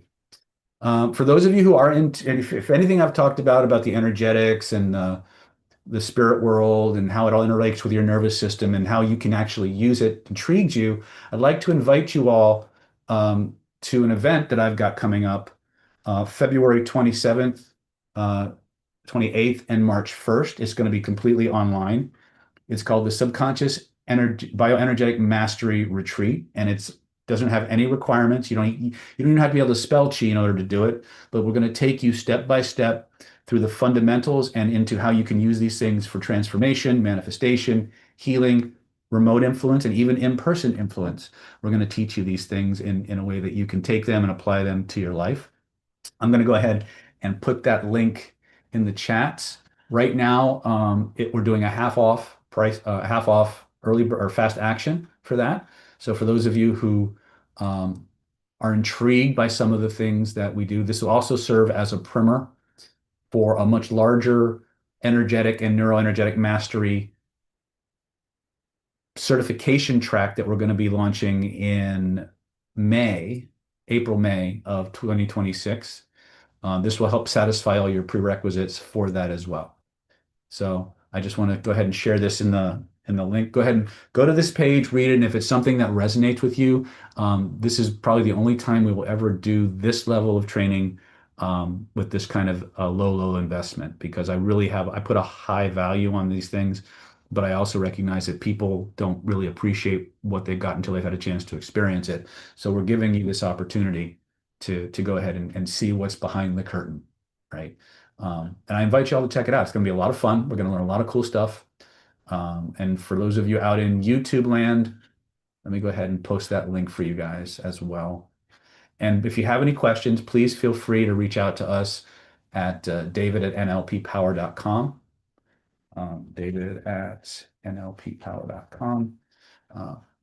And we'll go from there. Anyway, so Christine is back. So let's go ahead and see what the great and powerful Lady Christine of Sutton has to say.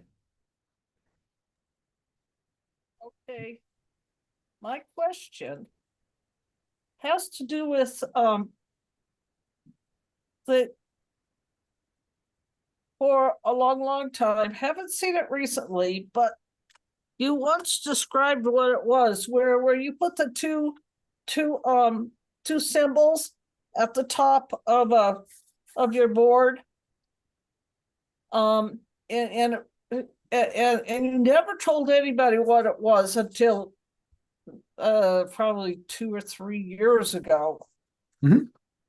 And I came across it the other day, but I just want to go through it again because I was in a different place when I was looking at that. Cover what that meant. I forget. It's the Hebrew letters Yud Yud Zion, and it's one of the 72 names of God for the ability and the power to speak the right words. Okay, yeah. Yeah. Because I think I need to do that. I need to do that for myself. Mm-hmm. Well, again, the 72 names is a tremendously powerful tool. Unfortunately, most people don't understand how to tap into the power of it because, again, those teachings were largely kept very, very secret. And what I haven't been given in direct teachings, I've reverse engineered through my NLP and my other systems. And all the other trainings that you got, and hither and yon. Hither and yon. That is exactly a good way to say it. Hither and yon. But the truth is that I've been doing Kabbalah for specifically the 72 name work for a very, very long time. And it is, and for you to do something for almost 40 years, it has to be working. And again, even though I've learned lots of cool new stuff in those 20, 30, 40 years since I first was exposed to these techniques, I still use them today. Yeah. No pun intended, religiously, because they still work and they only work better the longer you do them. And that's, again, we have to understand the physics, not just the physics, the quantum physics, the metaphysics, the physical physics. We have to understand the structure of how these and the principles that these things operate on. And once we can, then the human nervous system becomes a literal, again, some systems would call it the Holy Grail. Some people would call it an Athanor. Some people would call it an elixir field or a Dantian. It's basically a laboratory and a workshop where you can create just about any phenomena you can conceive of, right? If you understand the principles and do the work. So it's fascinating and it's thrilling and it's terrifying at the same time. But here's I'm just going to sound like I'm shooting myself in the foot, but remember that there's always going to be more to learn. You know, if you heard me say from time to time, there's more to. I totally agree. There's more to learn than we have in a lifetime together. So here's the secret. Remember that what you have is always enough. What you have is enough to accomplish what needs to be accomplished based on divine timing. And when something else needs to be learned, you will be put on that path, or that path will be put in front of you. So again, remember that there is no finish line for any of this. Right? Well, I know that. Yeah. Well, again, I'm talking editorially to the whole room. Okay. Because what happens is you get into, you see all the things that we do, especially when you see what we do behind closed doors. This is just the stuff we give to the public, you know. But you start seeing the things we do behind closed doors and the crazy stuff that people learn how to do and stuff like that. You get this horrible sense of FOMO, like you're going to miss it or you got to get it all. Well, stop that, because there will always be something else to learn. There'll be always another course to take or something to learn. But if you're not taking the time to actually deploy and apply the things that you're requiring, you might as well not have them. You're tricking yourself into a dopamine rush without getting something you can actually use. And dopamine is great as a distraction, but it doesn't always cook the rice unless you take the time to embody the stuff. And that's what we want you to do here in Planet David. That's why everything we do is very solution oriented, very goal oriented, very outcome oriented, right? You're going to go through a process that will change everything about you, but it will be in the spirit of solving a particular problem or achieving a specific outcome that is measurable in the real world. Because if we live, whether we come from the real world or you believe this is home for us, we're in it. We got to make it work. This is how we do it. But anyway, so meditating on those 3 letters will connect you to a part of you that will give you good information and allow you to express it in a way that's effective to the people you need to communicate it to.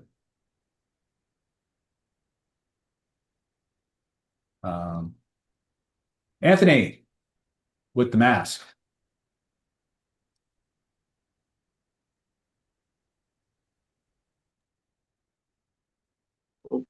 Hey, how's it going? Good, sir. How are you? Good. Had a couple questions. Uh-huh. So this is a little bit off the topic of like manifesting and stuff. Don't worry about it. I like weird. Have you ever heard of like the attachment theory or attachment styles? Yes. So I had like a really weird story happen. I met someone, and then a lot of like serendipitous things were happening. It was all like a lot going on. Mhm. But I kind of felt very, very connected to this person. And then I came to find out more about this stuff.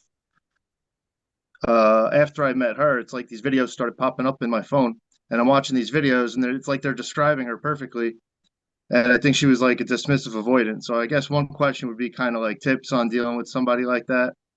But yeah, I guess I'd just like to hear your opinion on that first. Okay, so you said text messages starting appearing on your phone, Like videos and YouTube and stuff would pop up like randomly. and you think After she sent them to you or what? No, like after I met her, like I had a very like weird kind of experience like a few years ago Mhm. where like almost like an awakening or like a psychic event type of thing. Oh, that's never happened. And like I feel like this girl's almost like my soulmate. Like I met this Okay. person and it was just very weird and like probably shot myself in the foot like Mhm. trying to explain half of it without even trying to go too deep because I knew it would probably make me look crazy. Uh-huh. But I don't know if it's even like asking a question, but like how would you deal with like any suggestions on dealing with somebody that would be Is like her attachment style more dismissive avoidant? I think so from the little Okay. bit that I got to know her and things that she would describe. Okay. And then So what you have to do is you have to create a sense of comfort and safety, but you can't chase her. Yeah. Right? Remember the reptiles, people who are dismissive avoidant, their reptile brain's in charge. Even though they're very often intelligent, can be very caring people, they have a certain level of comfort or a certain level of intimacy, usually emotional intimacy, not physical intimacy, that they'll allow. And when they reach that level, they run. So you have to be very aware of where that line is. And you have to almost err on the side of not being as affectionate as she would want. Because then remember that the reptile chases what runs away and runs away from what changes. And so if you overexpress, she will feel threatened, she will feel caged, she will feel in danger, and she will run away. But if you give her just enough affection, it's going to be hard for you if you're someone who's very loving and not of that attachment style. You've got to literally you've got to figure out, okay, this is full for me. I'm going to go to 50% of that and see how she responds. And your challenge in that relationship, if you want to maintain the relationship, will always be in not giving too much. And it's going to be work for you because it's not your attachment style. Yeah. Right. The suck part about being educated on these things is that we're the ones that have to do the changing, because the people who aren't educated and are running in their default pattern, by definition, they can't change. They don't know anything different. And most of them would not change even if they did.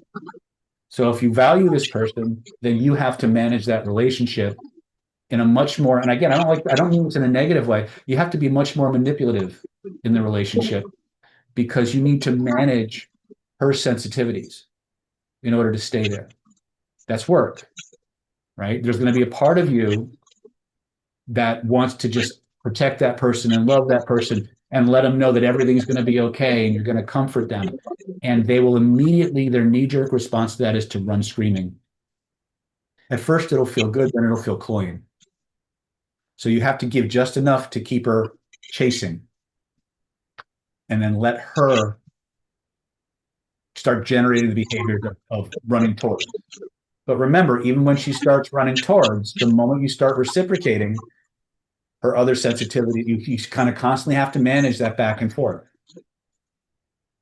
Okay. Does that help? Yeah, definitely. It's kind of gotten to the point where like I already probably like pushed her away for the time being for now. But it was interesting to like learn about it, and I don't know. I definitely was like, because I had so much stuff going on. There's a lot of the like a trauma bond thing there too that I tried to kind of ask myself, was it just that? Because I had lost like an entire business. I had all this stuff going on right when I met her. And so, you know, I've had that happen in my life before where I meet people at a certain time and you get overly attached. But with her, it was a strange attraction because like it wasn't just a physical thing. Like I really felt like connected to her on like a weird level. Work on yourself. Do some work on yourself, clear your stuff, and revisit that relationship in a few months with a casual call or a text and see what happens. You may, as you work on yourself, you may realize that you're not the same person that was in that relationship, and you may have a deeper level of connection, or you may have a deeper connection. You're never going to go wrong by working on your own stuff. That kind of ties into something else. If I could ask one more question. Sure. So this is more on like attraction and manifestation stuff. I feel like certain things I attract really easily, and like other things not so much. I feel like I could do like, so I actually got to meet Bill Bankston. He had a workshop during COVID in New Jersey. Awesome. And I was so glad I went. It was so cool. And it was funny because a lot of people there are like, you know, Reiki and chiropractors and healers. And people would be like, "What do you do?" And I'm like, "I'm an Uber driver." Like I was just there to learn manifesting. Right on. Yeah, Bill's probably spinning in his grave because he was trying to teach a healer how to heal, and I'm sending him all to Bill to manifest shit. Yeah, that's how it for me. That's it. Yeah, and I sent a lot of people to Bill. And I think you've probably said this before. A lot of it's like our own blocks and things, but oh like, yeah, certain things I can attract like right away, and others I try not to do it that often because I notice a lot. And you said it, like funky stuff can happen. You know, you think? like I wrote down I wanted a new car one time, and then I got back to my car a few weeks later because I was tied up, and when I got back to my car, I went to go start it. Water was pouring out the tailpipes, so I ended up with a new car. That's the universe, focus on the what, not the how. The universe will figure that shit out. Path of least resistance, right? Path of least resistance may not always be the most comfortable one. Yeah. So it's really just the blocks, I guess, that I got to figure out. Yeah. What'll happen many times, because to get to some of the things that we want require us to be a different version of ourselves. And so for the universe to make that happen, it's going to put us through all kinds of stuff to chip away the parts that don't fit that version of us that can have that. Right. My teacher used to say, you can be or do or have anything you want in this world, but first you have to become the person for whom that kind of thing can happen. Sometimes it's easy and sometimes it isn't. Bankston, especially image cycling, will bring that about faster than anything.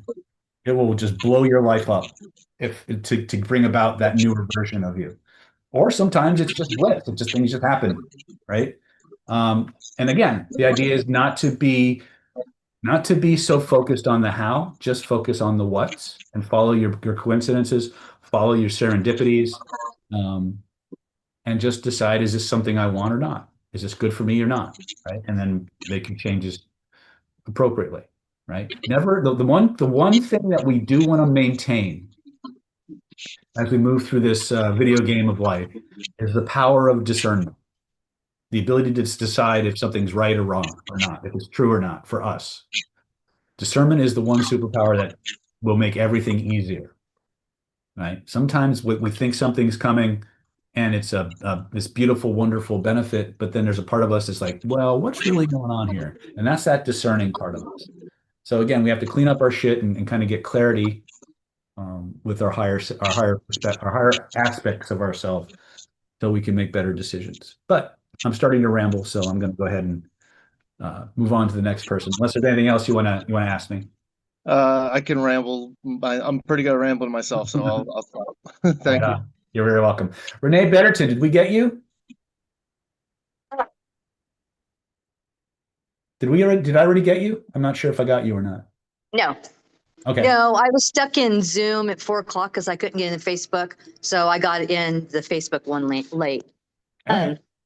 So I had a couple questions, kind of like what Anthony was just talking about, dealing with the dismissive.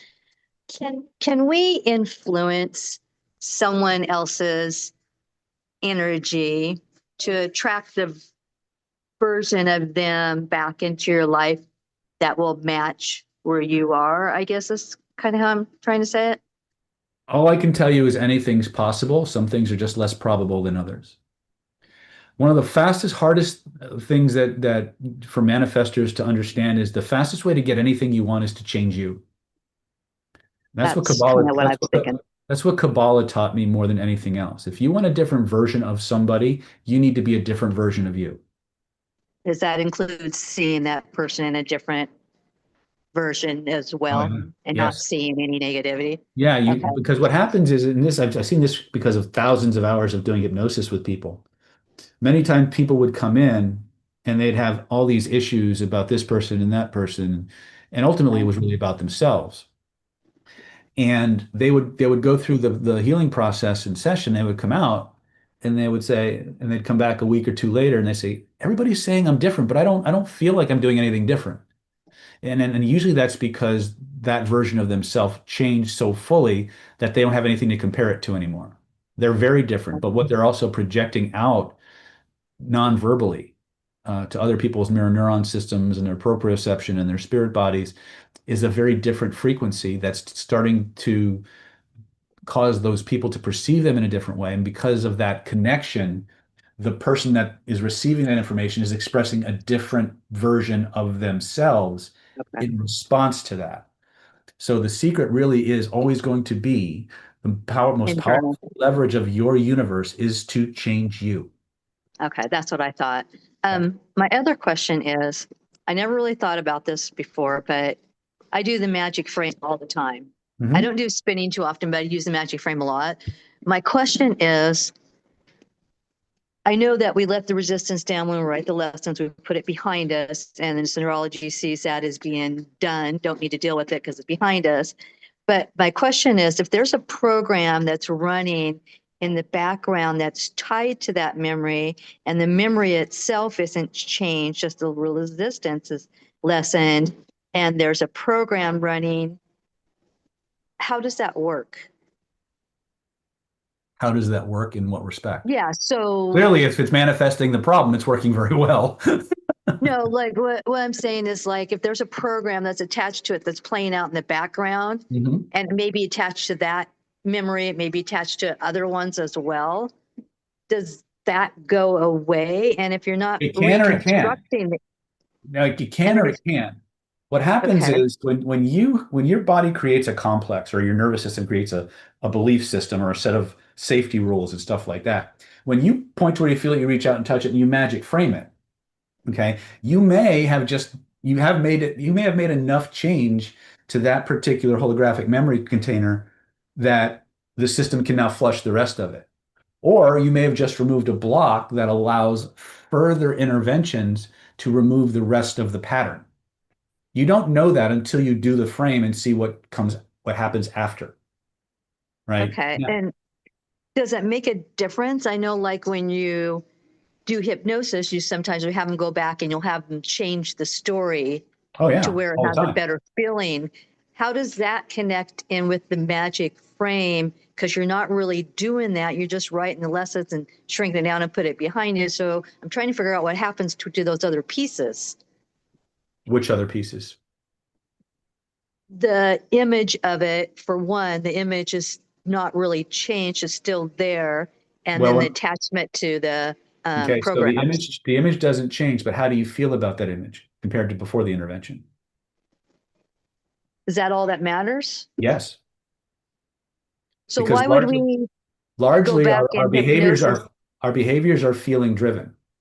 If you're engaging in a behavior, it's because there was a feeling your body was trying to get more of, or a feeling your body was trying to get a whole lot less of. Now you say, well, no, I was trying to get away from the situation. Yes, but you were trying to get away from the feelings that situation was creating inside of you, right? So when you go and you magic frame something and you look back and now you can't think about it in the same negative way anymore, it doesn't necessarily change the story of what happened. It changes the perspective you have on it. And because you have a different way of thinking about it, you don't feel the same way about it. So Okay. you don't have to bring up a positive, good feeling memory and attach that feeling to that old image. It really depends on what you think you need. So it could vary based on what the memory's about and how What's it your goal? affected What's you. your goal? What's your goal? What are you trying to accomplish by chaining these different processes together? My goal would be to not have that image come up anymore or have an emotion or be triggered by something that was part of that memory. Okay. So if there was a reason that your unconscious mind was still bringing up that image, you know, you could reach out and find that place in your body. Where would it be? And just do the process on that. If the memory keeps coming up, there's a part of you that doesn't want to let it go. The question is why? And that would require going back to the root through hypnosis in that case. Well, you can do it through magic frame, you can do it through spinning, you can do it through color breathing, or you can do regression, right? It's really a question of how are you querying the nervous system to get to that particular pattern? I guess that was part of my question, the nervous system. What if it keeps triggering a response? Okay, then you haven't finished clearing it. Or you So just keep doing it or again. what's happening is you keep putting yourself in the same situation that caused the problem in the first place, and the unconscious mind is doing its level best to remind you, hey, motherfucker, last time you did this shit happened. So based on a similar experience or feeling, even though it's not that one anymore. Exactly, because the unconscious mind is context driven. Your unconscious mind doesn't store memories in chronologies. It stores them by what they have in common. And when your neurology creates a safety lesson, the safety lesson was created because you found yourself in a situation where the unconscious mind said, we can't let this happen anymore. Right. Right. And if you go in and you magic frame it and you move it behind you, you're basically telling the unconscious mind, hey, your message has been received. We won't let this happen anymore. We can let this go. And then you go back to that exact situation and you do the exact same behaviors again, right?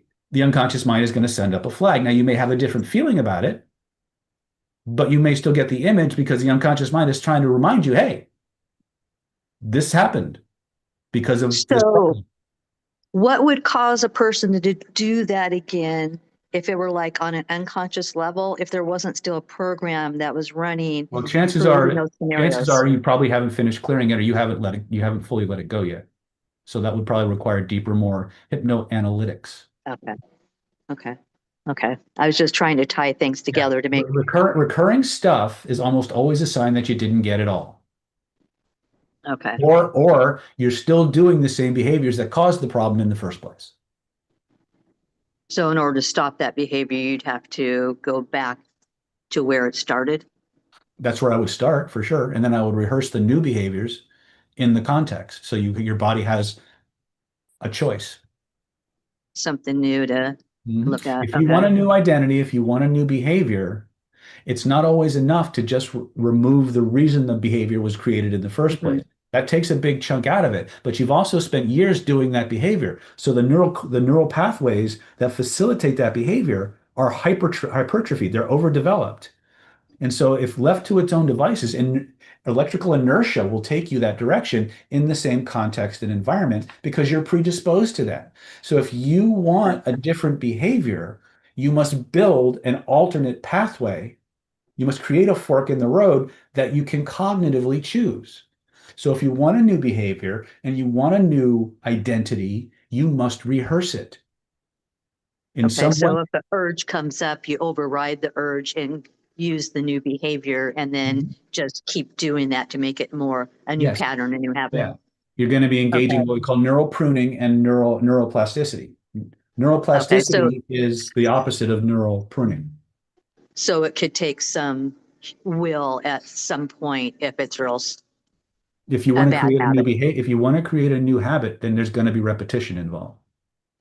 right? Okay. Okay. And that will require physical change, not just replaying a new behavior in your mind. Well, the studies Right. show that the studies show that if you can vividly imagine it multiple times over and over again, you can get almost the same degree of change as physically doing it.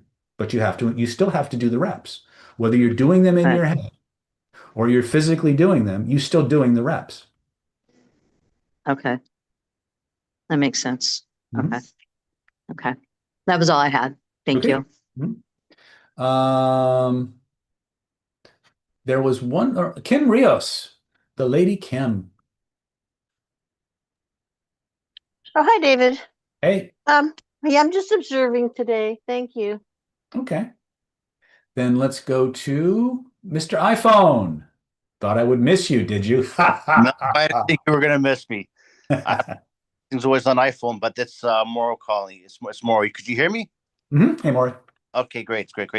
Yes, I'm calling in regards to situation with my job. It's well, I need put it this way. I just need change. Okay. I change badly. I am working, just not steady. I'm just and even when I'm working, I'm just tired of doing my job.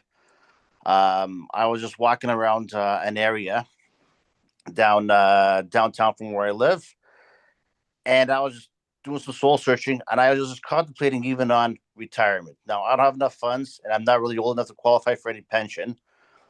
But when I thought of it, I just had this sudden peace in me, where it was just the right thing for me to do.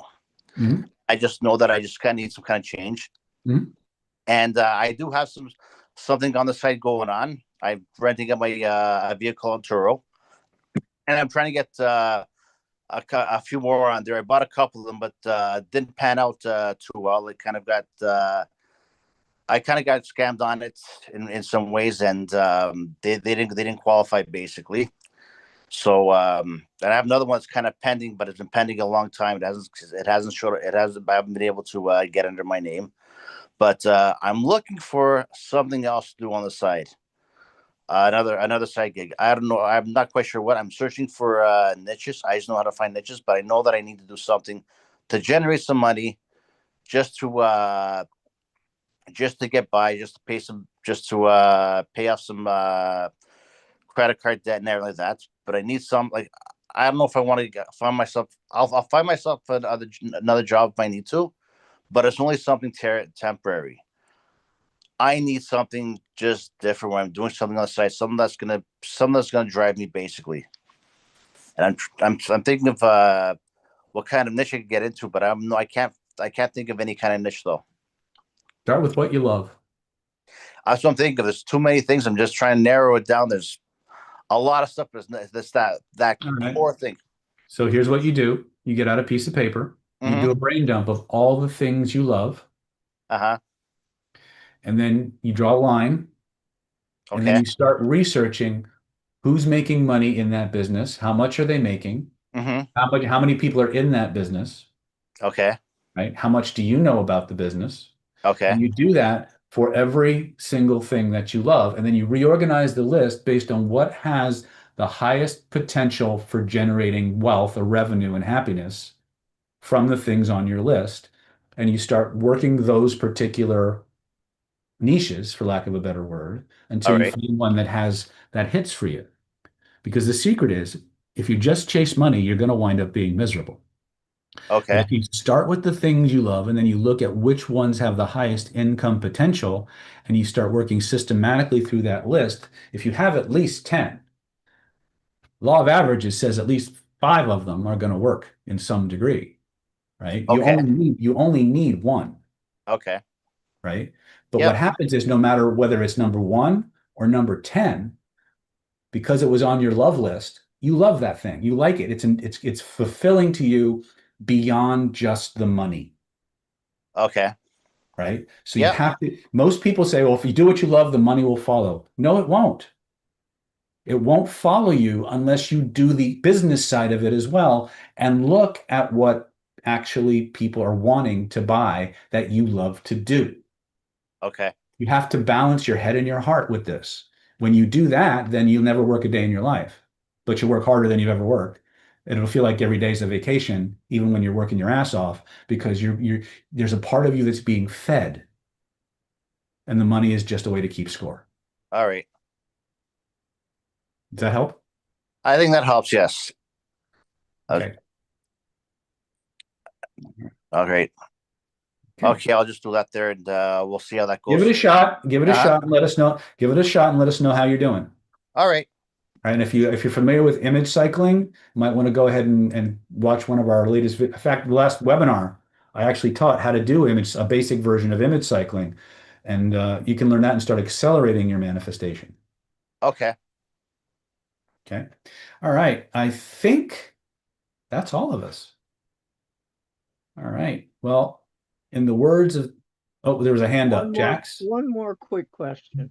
Are we having the mastermind tomorrow or next week? Mastermind is tomorrow, 11 a.m. to 4 p.m. Gotcha. Thank you. All right. I'll see y'all tomorrow. In the words of the immortal Cal Burnett, I'm so glad we had this time together just to have a laugh or sing a song, in my case, a rant. Seems we just got started, and before you know it, comes the time we have to say so long. Good night, everybody. Have a great night. For those of you who are coming to the mastermind, we'll see you tomorrow, 11 a.m. If you haven't joined the mastermind, go to the members only section, type on the diamond mastermind level, and we'll have 4 hours or 5 hours of one-on-one training tomorrow, and we'll do some cool shit. You guys take care.